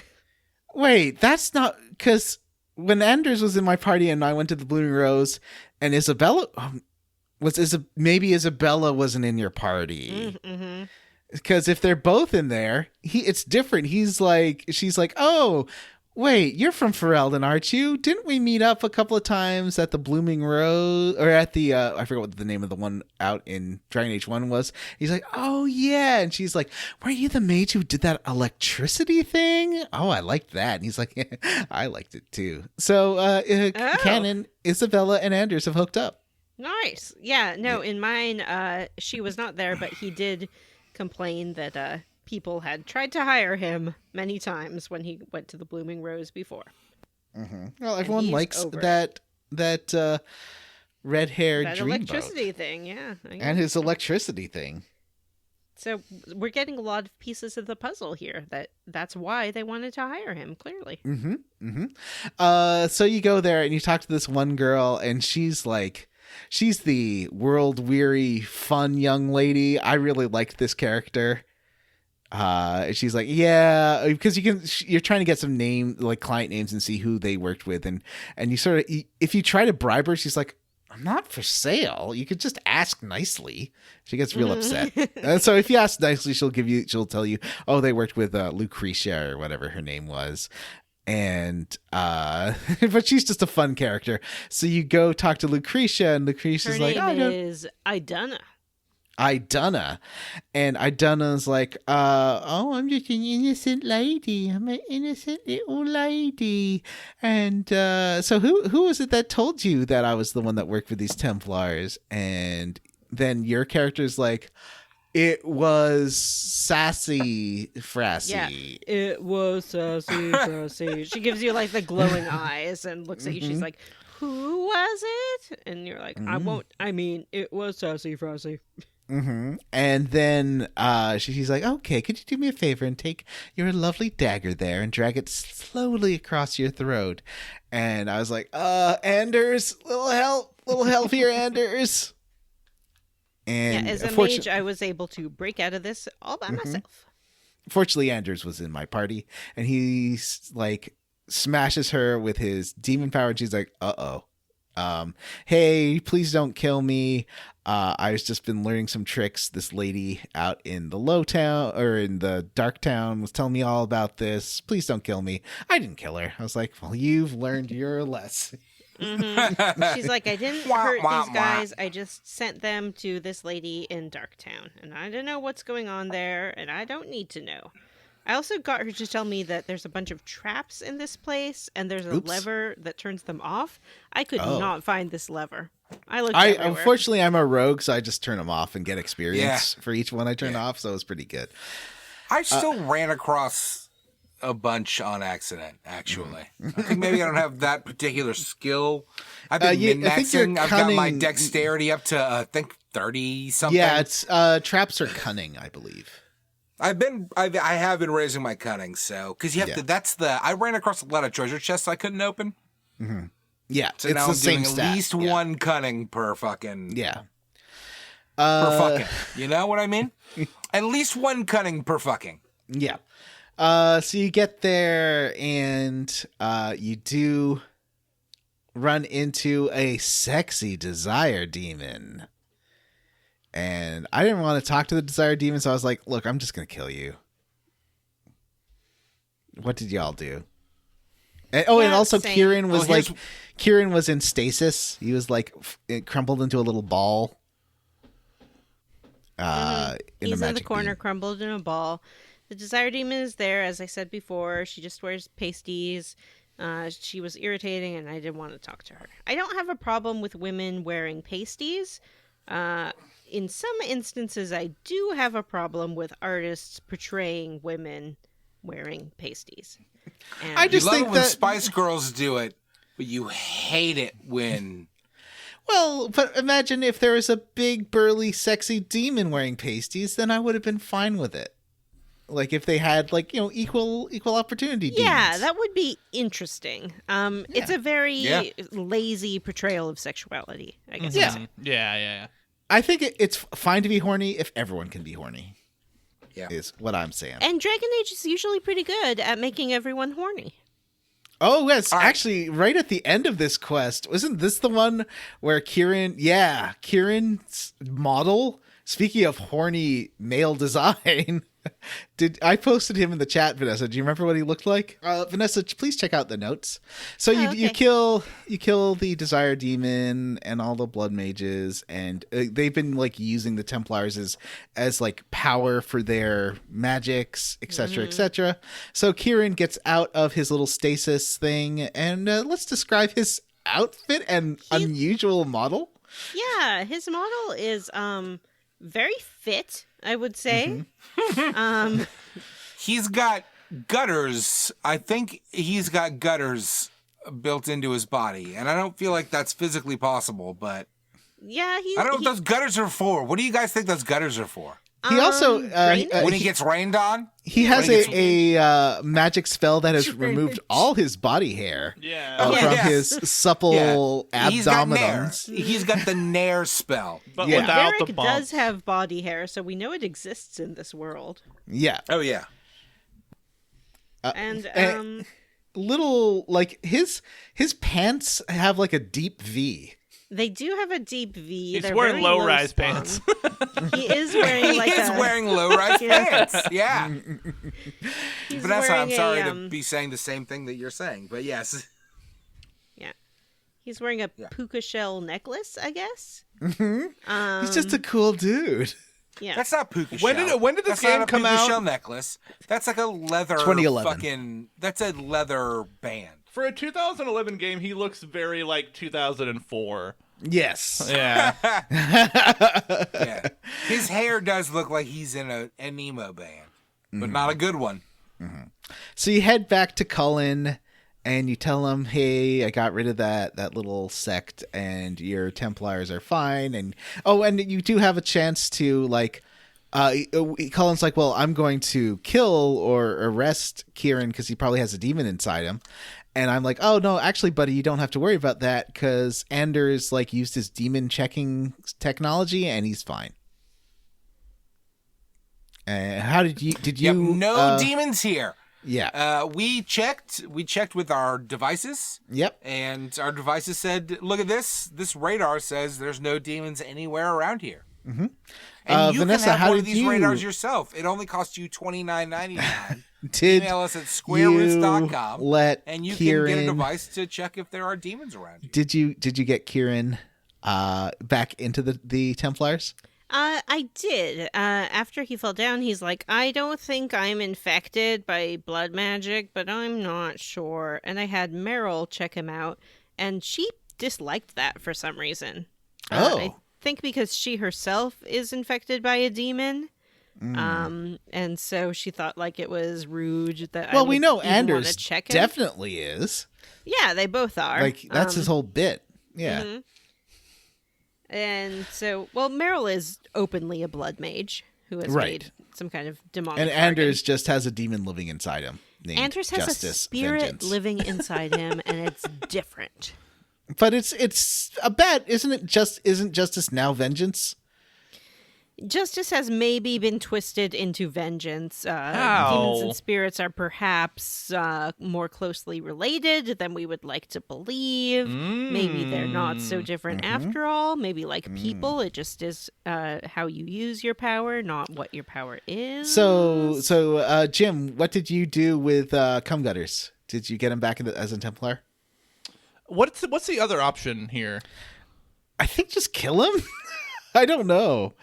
I don't know what happens if you don't get him back in. I don't think I killed him. I must have just sent him back to the Templars.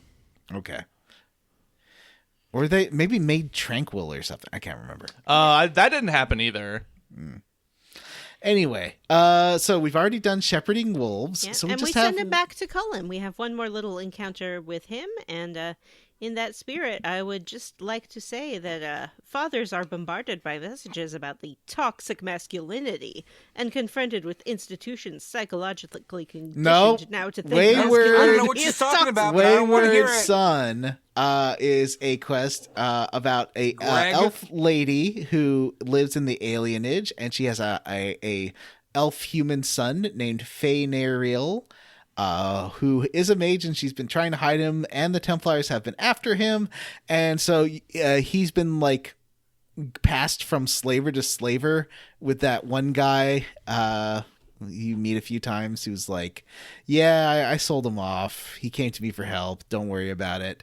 And Sarah Thrask is and his deadbeat dad sort of give you info on where he might be. And then you find him, and he is being captured by slavers who are about to sell him. So, what do y'all do with this kid? I, myself, decided I didn't want to send him to the Circle, since my hawk is a apostate mage herself, and suggested that he go live with the Dalish, because he is half Dalish, and perhaps they would take him in. That's what I did too, and you can go check on him at the Dalish camp, and he's like, this place is a lot different than I expected. Yeah. They make me do work. Well, because he's like, I didn't pass as human, and I don't feel like I really pass as a Dalish, but he's trying to make it work. Yeah. Yeah. I did the same thing. Matt, what'd you do? I did the same thing. Yeah, I guess we all did the same thing. We're all so nice. Yeah, it's interesting Well, you how only our... have two choices. You can sell him into slavery, or you can... No, there's circle, tranquil, slavery. Yeah, you can make him Oh, tranquil. bad. I have another lore question. Yeah, Uh-huh. Can you guys explain what the circle is? I already did in this Oh, very you did? episode. It's where mages go to be kept safe and not demonized. and But why doesn't separated. he want to go there then? Because it's basically jail. Oh, The okay. Templars watch over the mages and make sure Oh, they I don't- didn't know that it was like a Templar thing. Yeah, the Yeah. Templars are the Okay. guards of the Circle.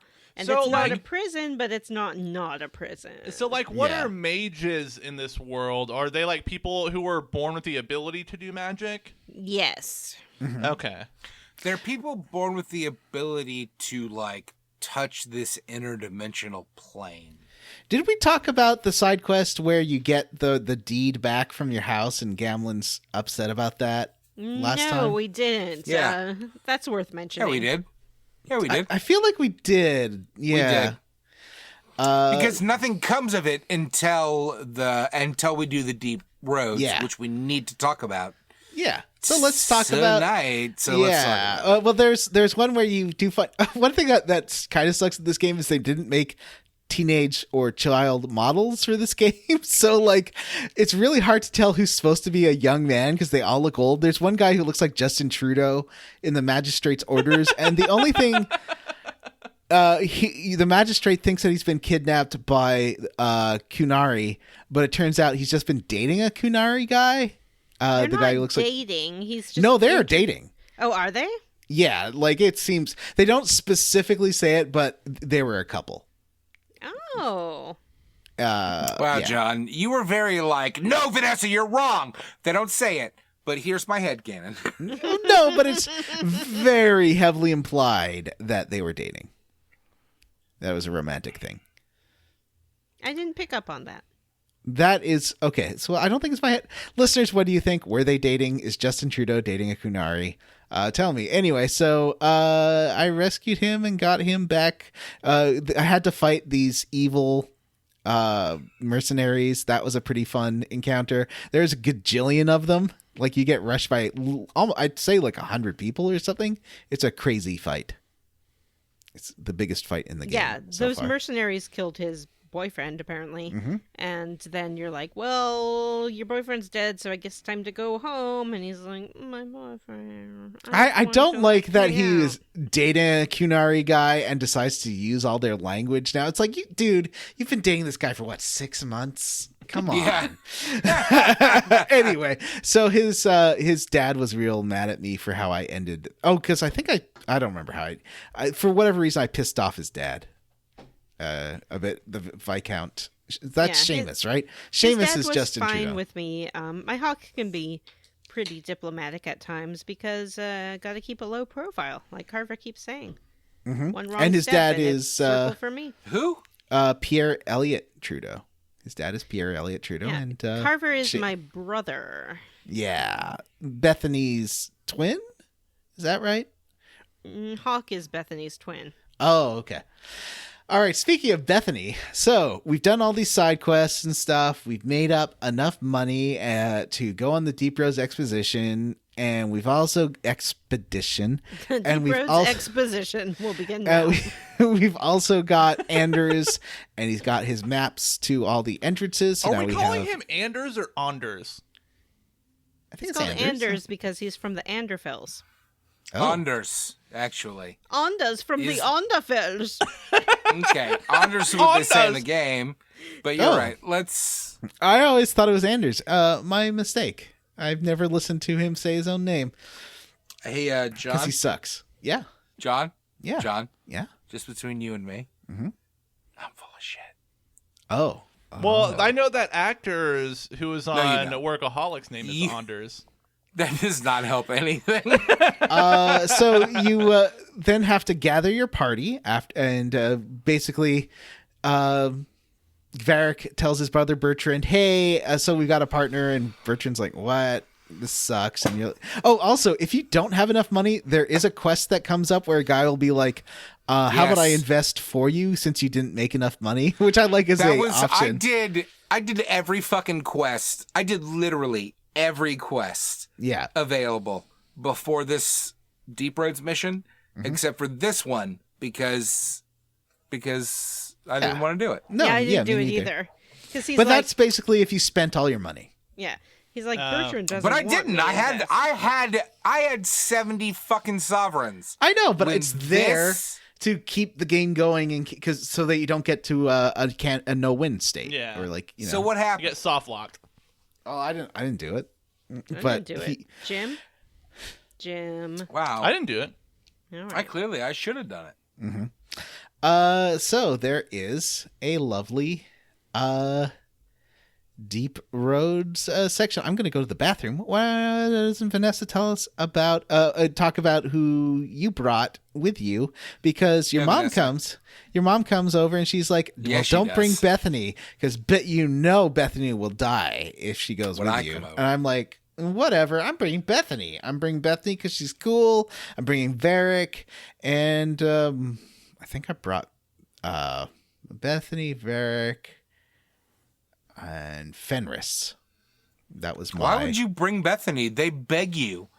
Your I don't mother know. begs you. Last time I didn't bring Carver. Your mother begs you not to bring. Last your sister. time I didn't bring Carver, so this time I was like, okay, I want to see what happens if you bring your sibling. So I did that. Anyway, you guys talk about what you did. Who'd you bring? Because Fenris was fun here too. Mm-hmm. Well, Matt, who did you bring? What? Don't. Excuse me. Call on yourself. I'm sorry, Don't call I didn't me. mean to offend you by calling on you first, the thing that you always complain that I never do. I brought Fenris, and I didn't bring my sister because my mom begged me not to. So I brought Fenris, and I brought that other mage lady, Meryl, and I brought Streep. Varric. Meryl Streep. Yeah. And I brought Varys. I think you have to bring Varric. Varric. You do, yeah, because his like cousin, His brother. Who did I his bring? brother. I had to bring the elf. I had to bring the elf because I want to have a nice, party. You want to And, have a diverse Thank party, you. I yeah. have to have a diverse party, so I brought the elf warrior, and I brought the mage, Anders, of course. Duh. I decided He's got that party heel, so you have to bring him. Yeah, he's pretty handy to have around for that. I decided to bring my sibling, Carver, even though my mother begged me not to. She didn't say that he would die. She's just like, I can't have both of you going. And then Carver really wanted to go. He's like, I'm going, Mom. You're not my boss. Wow. I'm going. And I'm like, fine. If Carver wants to come so bad, let him come. So I brought Carver, I brought Anders, and I brought Varric. And into the deep roads we go. What are the deep roads, you may ask? It's a super cool dwarf. It's the mountains It's Moria. of Moria. Yeah. It's the mountains of Moria, but like it goes so deep that you can go underground for weeks. Because in this chunker, they tell you you're like 7 days underground or 5 days underground. Yep.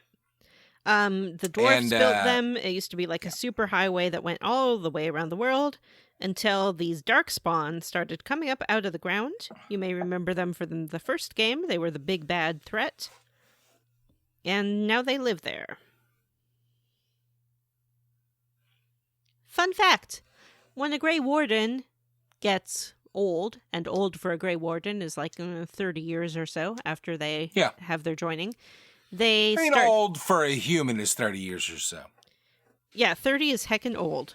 And everybody past that should probably just go ahead and go to the deep roads. Yeah. Yeah, go to the deep roads. So when they're around like 50, let's say, they start really to be overcome by the taint. They can't resist the taint anymore. And so they just go to the deep roads and fight darkspawn until they die. Mm-hmm. It's pretty fun. So it's a lot like a lot of stuff that was in the Wheel of Time. Yeah. Cut to Varric and Cassandra, or is that her name? Yes. Yeah. Yeah, Varric and Cassandra, and he's like, well, if the champion... I'm sorry, Johnny. It's actually Cassandra. Oh, sorry. Cassandra. No, it's not. Croissandra. Yeah. Croissandra. Yes, thank you. It's Croissandra with a side of sour cream. Yeah. If you don't So- say it, A side of whole sour thing. cream. Yeah, yes, Croissandra. if you don't say the whole thing, Croissandra with a side of sour cream, you're a racist. So could we... So Croissandra with a side of sour cream Stop saying that. is there with Varric, and she's like, so did the champion know that must have known what he was bringing out of the depths? And Varric's like, no, if he had known, he would never have brought his little precious baby sister down there. Yeah, or my little precious baby brother. Yeah. So I did bring her. We do get stuck about 5 days in because there's a blocked passage, and then But Bertrand's like, well, you guys are supposed to be tough. You go find a way around. We go find. Yeah, this is great. This happens 3 fucking times. Okay, you hit a dead end, and then it's like, hey, go explore this cave, and then you just go down a tunnel for 10 minutes. Very linear. Killing monsters. Yeah, it's pretty bad, to be honest with you. I like this. I like this little break. Yeah, little me too. Dive-in break. And I think because I like the enemies, I like the sort of stuff that happens. So you fight through Darkspawn, and then you find a secondary route through, and then you find a way into a crazy deep part of the Deep Rose that no one's been in for hundreds or thousands of years, called the Primeval Thag, or Teague, I think they call it, right? Teague is how. Yeah. They use this term in the other Dragon Age, right? The Yeah. other one we played? Yeah. Do they? Teague. They do, right? Yeah. It's a real word. Oh, is it? I believe it That is. sounds made up. So you clear your way through. You do have to fight like some dragons, a big old dragon. You got to fight This an dragon ogre. party wiped me the first time. Yeah, that dragon's pretty tough. Yeah, I had to actually like play the game and strategize for a minute rather than just like mashing my buttons. Yeah. I like It's that great you when the can- game makes you. It's great when the game makes you stop and make your characters heal themselves. Yeah. Because that's what it came down to for me. Me was too. like, everybody's fine, but we got to pause it every 30 seconds. I'd actually use and that make quick sure heal. everyone has a fucking Oh heal. no, Can you- I'm like can- managing okay, threat. I have a question about this. Can you? Yeah. So if I'm playing as like my player character, the main character, Hawk, am I able to heal other characters? Because like I can't figure that out. I have to cycle control to the other character, make Yes. them heal themselves, and then cycle back. Or switch to a mage wdo has a heal spell. Oh, so like, and also, so like- my warrior cannot heal my No. friends. Okay. No. Okay. But if you have Anders, he's got some really good like regeneration magic through Justice, Oh, which is interesting. pretty fun. Okay. So he's a really good character to have if you have. Anders is the only mage that has a raise from dead yes, spell. he does have that too. Oh. So he's kind of like, when you're picking your party, it's like bad, it sucks, but like, Well, he's the mage. If it's a tough he's fight, got to be the mage. Yeah, if it's a tough fight. if it's a tough fight, you probably want to bring him with you because he's got so many good Interesting. spells.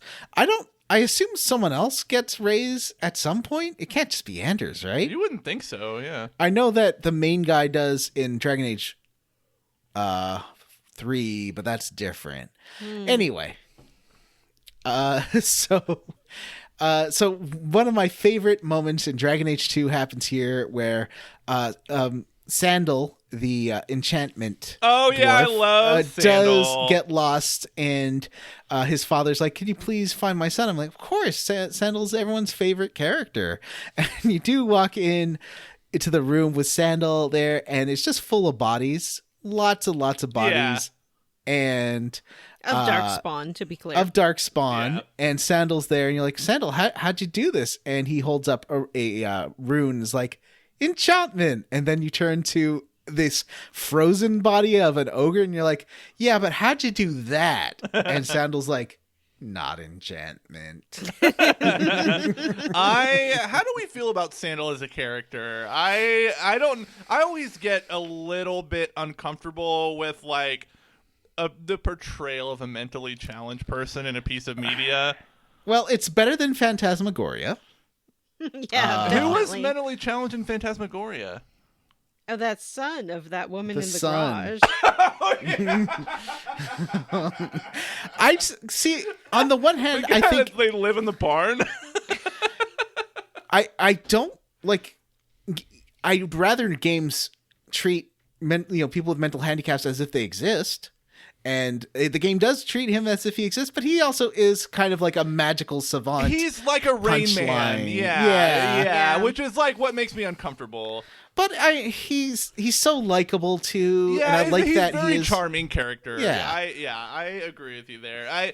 It just like something about this. How does he kind of compare to portrayal of Hodor?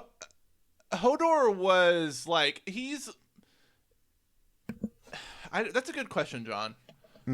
I guess Go ahead, Matt. I want to fight all of you for your depreciating comments about the best character in this game. No, I'm not depreciating I'm depreciating you the see trope. him. The first time you're introduced to him, it does do a close up on his face while he says like Jules. So they're not being very sensitive with him. Right. Yeah, agreed. But he also is a delightful Sandal. Is it Sandal or how would you? Sanchel. Sanchel? Sondal. Yeah. And he was also in Dragon Sanchel. Age Origins, if you'll recall. Sorry. And in Origins, we run into him in the final dungeon in a similar fashion. He's surrounded by a room full of darkspawn. And he's just like, enchantment. And you're like, how did you get here? And he's like, enchantment. Yeah, so Well, he's a delightful, sweet little man, and I love him. yeah, And- there's some good and bad parts to his portrayal. I think he's better than where I'll land is he's better than Phantasmagoria, and that's he's not final answer. Well, I appreciate they don't. I mean, he has a shtick where he says enchantment, and that's like, but he's not like a joke. His character is not a joke, which I appreciate. Yeah, his character actually has a lot of like lore implications because Yes, he is a magic user and He's stuff. a character, yeah. And dwarfs aren't supposed to use magic. They aren't supposed to be able to. Can we talk about, while we're speaking about dwarves, can I circle back to a conversation I tried to have with you all earlier about a great television show called The Witcher on Netflix? What about it? It's got the best dwarves in any piece of media. Oh, does it? Yes. I They don't show up until season 2. But interesting. they are fantastic. Here, I'll just spill the beans. They use real little people, Okay. and they are all fantastic. I'm into that. And I love that. I Yeah. love it. They don't do some bullshit with like fucking super cool regular actors where they shoot them from angles. They use the little people and let them be actors, and they're fucking fantastic. They're fantastic. Did you know that Warwick Davies was just going to be a background actor, and they were going to have Billy. What's the name of the guy who's inside R2D2, the famous little person, Billy something? Oh, I know who you're talking about. He was going to be Wicket as well, but he got sick during that part, and that's how Warwick Davies started working with George Lucas, and that's what got him into. Kenny Baker. Oh, It's Kenny Baker. okay. Yeah. Yeah, That reminds me that there's a Willow spin-off show coming out that I'm going to have to watch. yeah. So that's why Willow, because he worked with George Lucas there, and that's how he got into Willow, and then he got into like Leprechaun and Harry Potter Wasn't and he, all like, that. super young in Willow? I Yeah. don't remember. Oh, yeah. He was super young in Return of the Jedi. I think he was a teenager. Wow.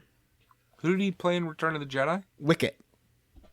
Yeah. Oh, yeah. the Ewok. Ewok. Yeah. Ewok.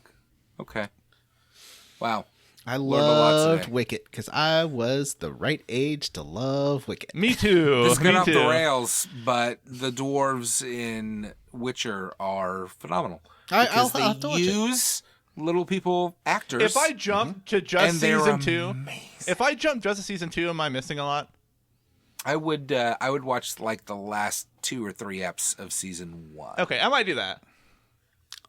So you do go to, you find this primeval thing, and Bertrand is really happy because there's like lots of weird bars like of red lyrium and blue lyrium there glowing in the walls. It's a really cool. I think that's why I like this dungeon, is it's pretty. Like this dungeon is gorgeous. You know what I was surprised by? I wasn't surprised by this in this chunker, but this did occur to me in this while I was playing this chunker. So I guess with all the video game focused shows coming out on like Netflix and stuff, is there not a Dragon Age show in production? No. Not that I know of. Really? Yeah. So you walk through the tag, and you and Varric walk into this one room, and there's this amazing lyrium idol just sitting on a dais there. I turn to Vanessa. Yes, on a dais, on a dais, on a dais, on a dais, on a dais. I love that On a song. dais, on a dais, on a Last time we dais. talked about that, I on looked the up the dais. video for it, and man, On that the that dais. song still hits hard. It's a great song. It is. R.I.P. Falco. So you pick up the Oh, he's Lyrium dead? idol. Yeah. And you Varric's like, oh, look I'm at a this. This Deadus, is I'm pretty a Deadus. awesome. There's I'm so a much more Deadus, I'm a treasure. Deadus, I'm a And Deadus. he throws I'm a Deadus. he throws the idol to Bertrand, and Bertrand starts getting a real I'm a like Deadus. Bilbo Baggins seeing the trying to take off the ring face. Yeah, he's like, oh, my idol. Mm-hmm. And he's like, After all, why shouldn't I hold it? It's Can mine, we, John, isn't it? Can that be the episode title? Is I'm a Deadus. I'm a Deadus. sure. So Bilbo does not Bilbo. Bertrand Dildo, does or take it, Bilbo. and then he does close the door, locking you guys in. He's like, you guys are jerks. This is all mine, and there's no way I'm splitting this 3 ways. Later, suckers. And you're like, what? And Varric is so mad. Varric gets real angry because you're separate. You and your party are separated from everyone else, and you gotta go deeper into this tag to see if there's another way out. And that's where you run into some real, like, you start running into these like I forget what they're called, like Protheons or something. They're like big rock monsters. Yeah, like kind of Oh, yeah. golem things, but not Yeah. really. You do run into some shales too that are just shales, but not shale, obviously. And then And they sort of you, talk about how the architecture is wrong for being dwarven. They're like, this doesn't make sense. Like, there's nothing here that indicates that this should be dwarven. You find some corpses of other dwarfs, and they're like, oh yeah, we came down here looking for so-and-so, and Varric's like, that sounds familiar, and it turns out to be a dwarf from like 10,000 years ago or something. oh, I didn't find that little bit. That's cool. I missed that. So you run into this like rock monster that's like a collection of floating rocks with a glowing skeleton inside. I really like this design. And this monster's like, hey, I there's some treasure I want, but I can't get to it because there's another spirit blocking the way. If you could take care of that creature, I'll give you the key to exit out of here. Oh, Yeah. that's not quite what he said to me. Oh, maybe I said it wrong. No, I think it's just a different situation. So he showed up all glowing, and I was like, "What's up, demon?" And he's like, "Oh, you're a mage. I guess you know I'm a demon." Lol. Anyway, Oh. yeah, I'm a hunger demon, and all of these things here, they're super hungry for lyrium. So if you help me out and just like let them hunger so I can feed and feed forever, I'll tell you where this key is so you can leave. Oh, interesting. No, he made me fight this other one. I fought this other one, and then so behind this other one was a room with tons and tons and tons of chests. Yeah. And Varric's like, well, and Varric like stage whispers to you, we could just, get everything. Because the big hunger demon's like, which I didn't know was a hunger demon, was like, hey, just take the key and go. And you're like, One of no. my party members was like, I think outed him as a hunger demon before. Oh. Yeah. I didn't have any. Yeah, Bethany didn't figure that out, so no one outed him as a hunger demon to me. But he hears Varric's planning. He's like, "No, you hunger. I can feel it. You hunger for this treasure too, and I won't let you go. You're gonna steal everything." And so then you fight that, and he's literally like, because the other one was really hard and had like this crazy wow magic that you had to like hide behind it had pillars. it had like big AoE attacks that you had was to fun. like. Yeah, that was a good fight. I like the boss fights that make you like move around and do Yeah, stuff me too. like that. Final Fantasy 14, all the like special duty dungeons all have bosses like that, and I think that's one of the best parts of the game. Oh, that's is cool. Those duties. Duty. Anyway, so you then you kill that thing, and you get the key, and you get all this treasure, and so you take this treasure and you head out with it. And it's like, well, you used all, and Varric's like, he used all this treasure to buy up his estate and settle himself as a man of influence in society. He even became the friend of the Viscount. Yeah, and then Cassandra's like, shut up. Tell me what really happened. And he's like, okay. And that's the end of this chunker. Where are we playing to next time? Certainly not the end of this chunker. What are you talking about? Well, that's where I want to stop. Okay. Okay. If that's okay with you, Vanessa. That's okay. Yeah. We'll talk about the big dramatic turn next time. What was the big dramatic turn? Bethany, hello? Oh, right. You're right. Sorry, I did forget about that. Okay. So, yeah, we're on our way out, and they're like, it's going to take about a week to walk out of here. Let's get going. Johnny and I both brought our siblings, so, Johnny, why don't you tell me what happened with Bethany? Bethany was like, we turned to Bethany, she's shambling a bit, and you look at her, and she's got, like, zombie face, and she's like, I'm not doing great. I think I got tainted. And you're like, oh, no, you got the taint. And that's what happens if you bring your sibling with you? That's what happened to Bethany. I don't know about Carver. Wow. And so I was like, but we can bring you up. And she's like, I'm not going to make it. It's another week to get back up to the surface. I'm going to die. And you don't see how you kill her or what happens. But yeah, she just dies real fast. There's a tender moment between the two of you where she sinks her hand into my hawk's deep, long beard. And then she's gone. Wow. Yeah. And what happens to Carver? Well, I had Carver with me, and he also got the taint, and he was like, oh, you always thought I was a loser, and now I really am. I got the taint. Mwah. Now I'm gonna die. Mwah. And then Anders is like, actually, I'm a Grey Warden, and I think that there are some other Grey Wardens around here, because that's who I got these maps from. And maybe if we go see them, they can figure something out. And you're like, oh, they can cure the taint? And he's like, no, they can't cure the taint. And so you grab Anders and shake him by his silly little robe, and you're like, what are you talking about? And he's like, well, they might be able to make Carver a Grey Warden. So would that happen if I had Anders with me? Would he have saved Bethany? Yes. Ah, interesting. So I did take Carver to the Grey Wardens, and I was like, hey, this is my dumb brother. Please make him a Grey Warden. And they're like, we don't just make people Grey Wardens because they're like are tainted. That's stupid. And then Anders is like, no, this guy's a really good warrior. He's super cool.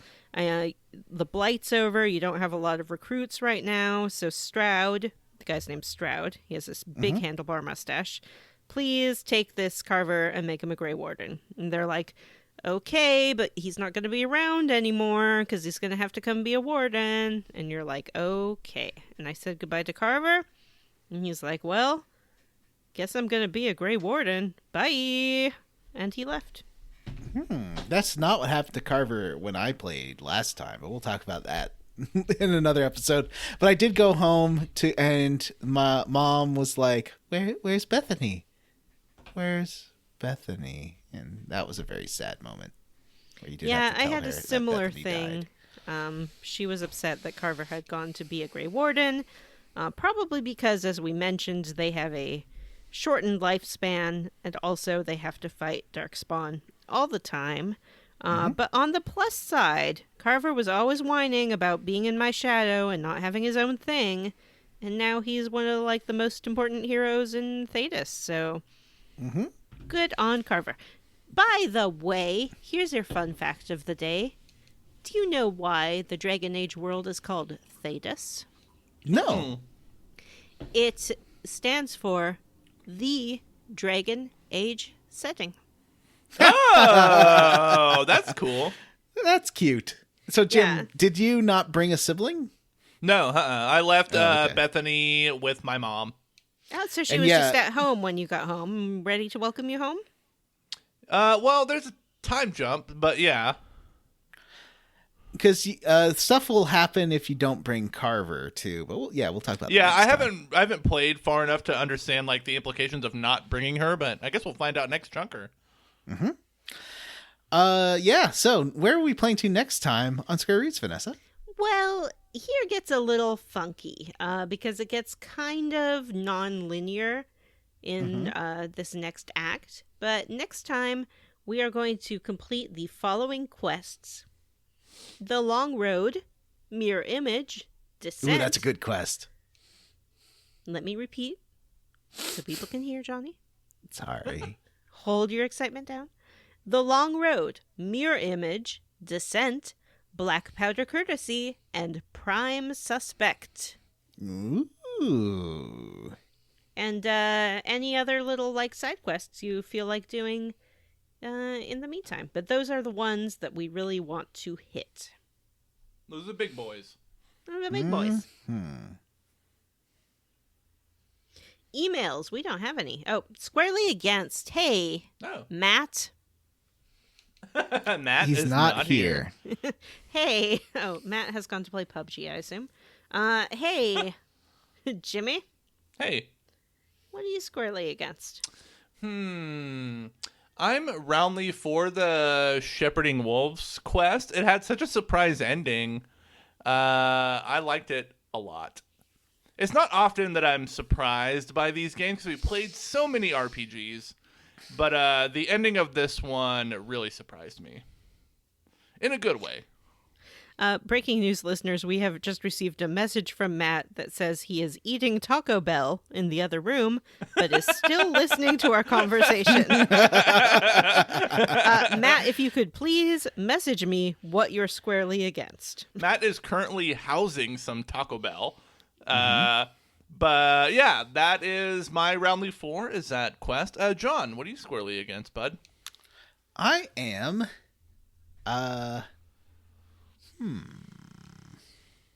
I am roundly 4.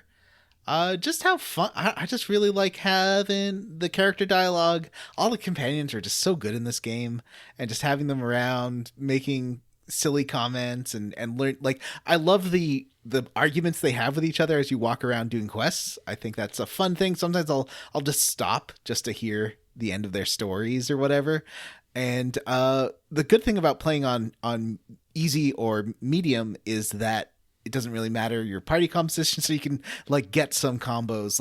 Finally having Isabella in my party has been really good because she's so funny. So yeah, I really like that. Did Matt write back? He did write back. I guess I'm honor bound to read his response. I don't want to do it. Word for word. But I will.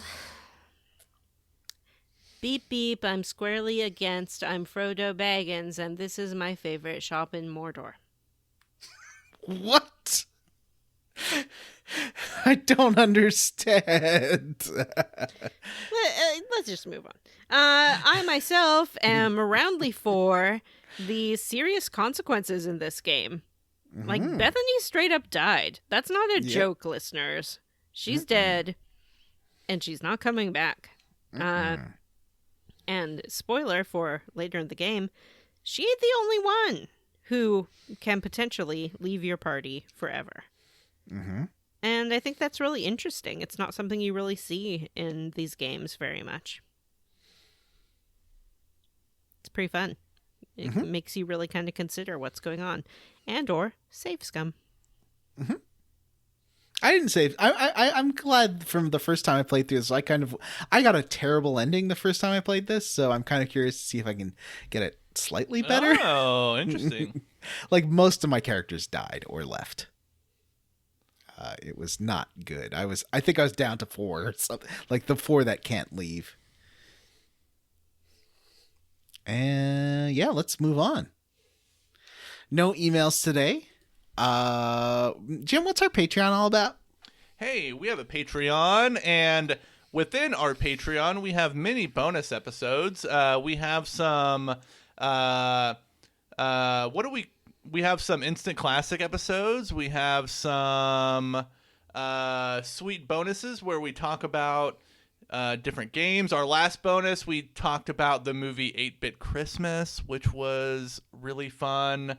And you can subscribe to our Patreon for $3 per month and get access to all those sweet bonus episodes. At $5 a month, you get access to all those bonus episodes, plus the ability to vote on games that we play. And this year, after we finish Dragon Age, it's going to be all votes all the time for the rest of the year. 2022, it's up to you. So if you want to become a patron at the $5 tier, you'll be able to vote on the games that we play for the remainder of 2022. If you'd like to do so, you can sign up at patreon.com/SquareRootsPodcast. And another benefit of being a patron is that every week we read a smattering of Patreon usernames on the air, and I would like... Who's going to kick us off this week? I think Matt is still housing burritos. So, you know what? I'm going to go ahead and kick us off this week. Oh, thank you.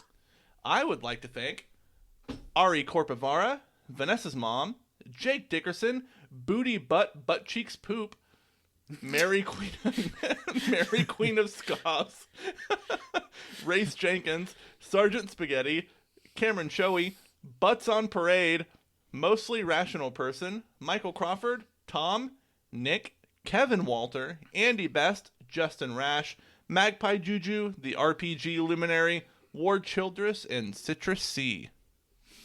I would like to thank Amanda Douglas, Cerberus Minotaur. What was that name again, Johnny?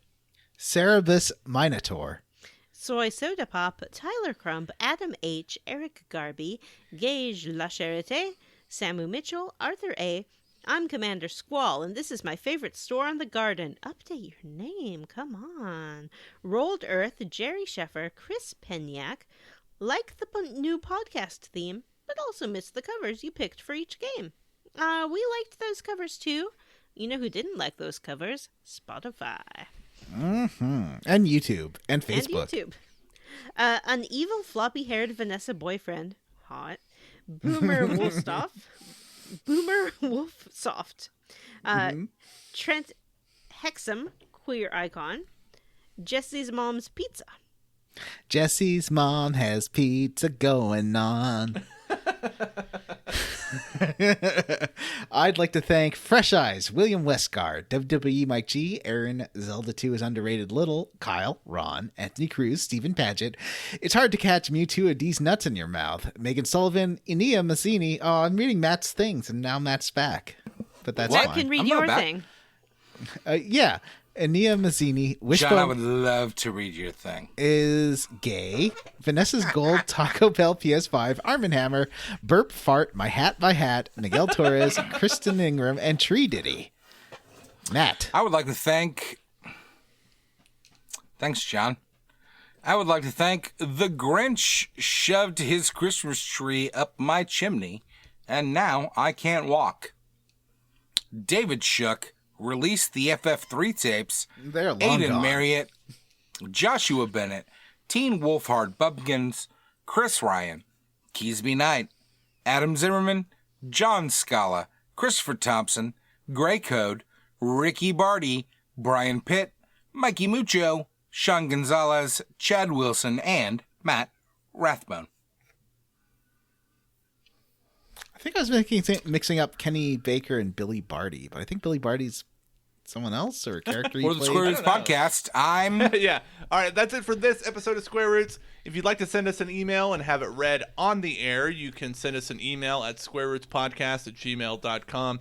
Come see us at our Facebook group, the Square Roots Podcast group for smart, cool, very attractive people, or find us on Twitter. We are at Square Roots Pod. Don't forget to rate, review, and subscribe on iTunes, Ghana, or wherever. And thanks to Stephen Morris for our theme. You can find Stephen on Twitter as Beige on Beige and on YouTube. Links for all that in the show notes.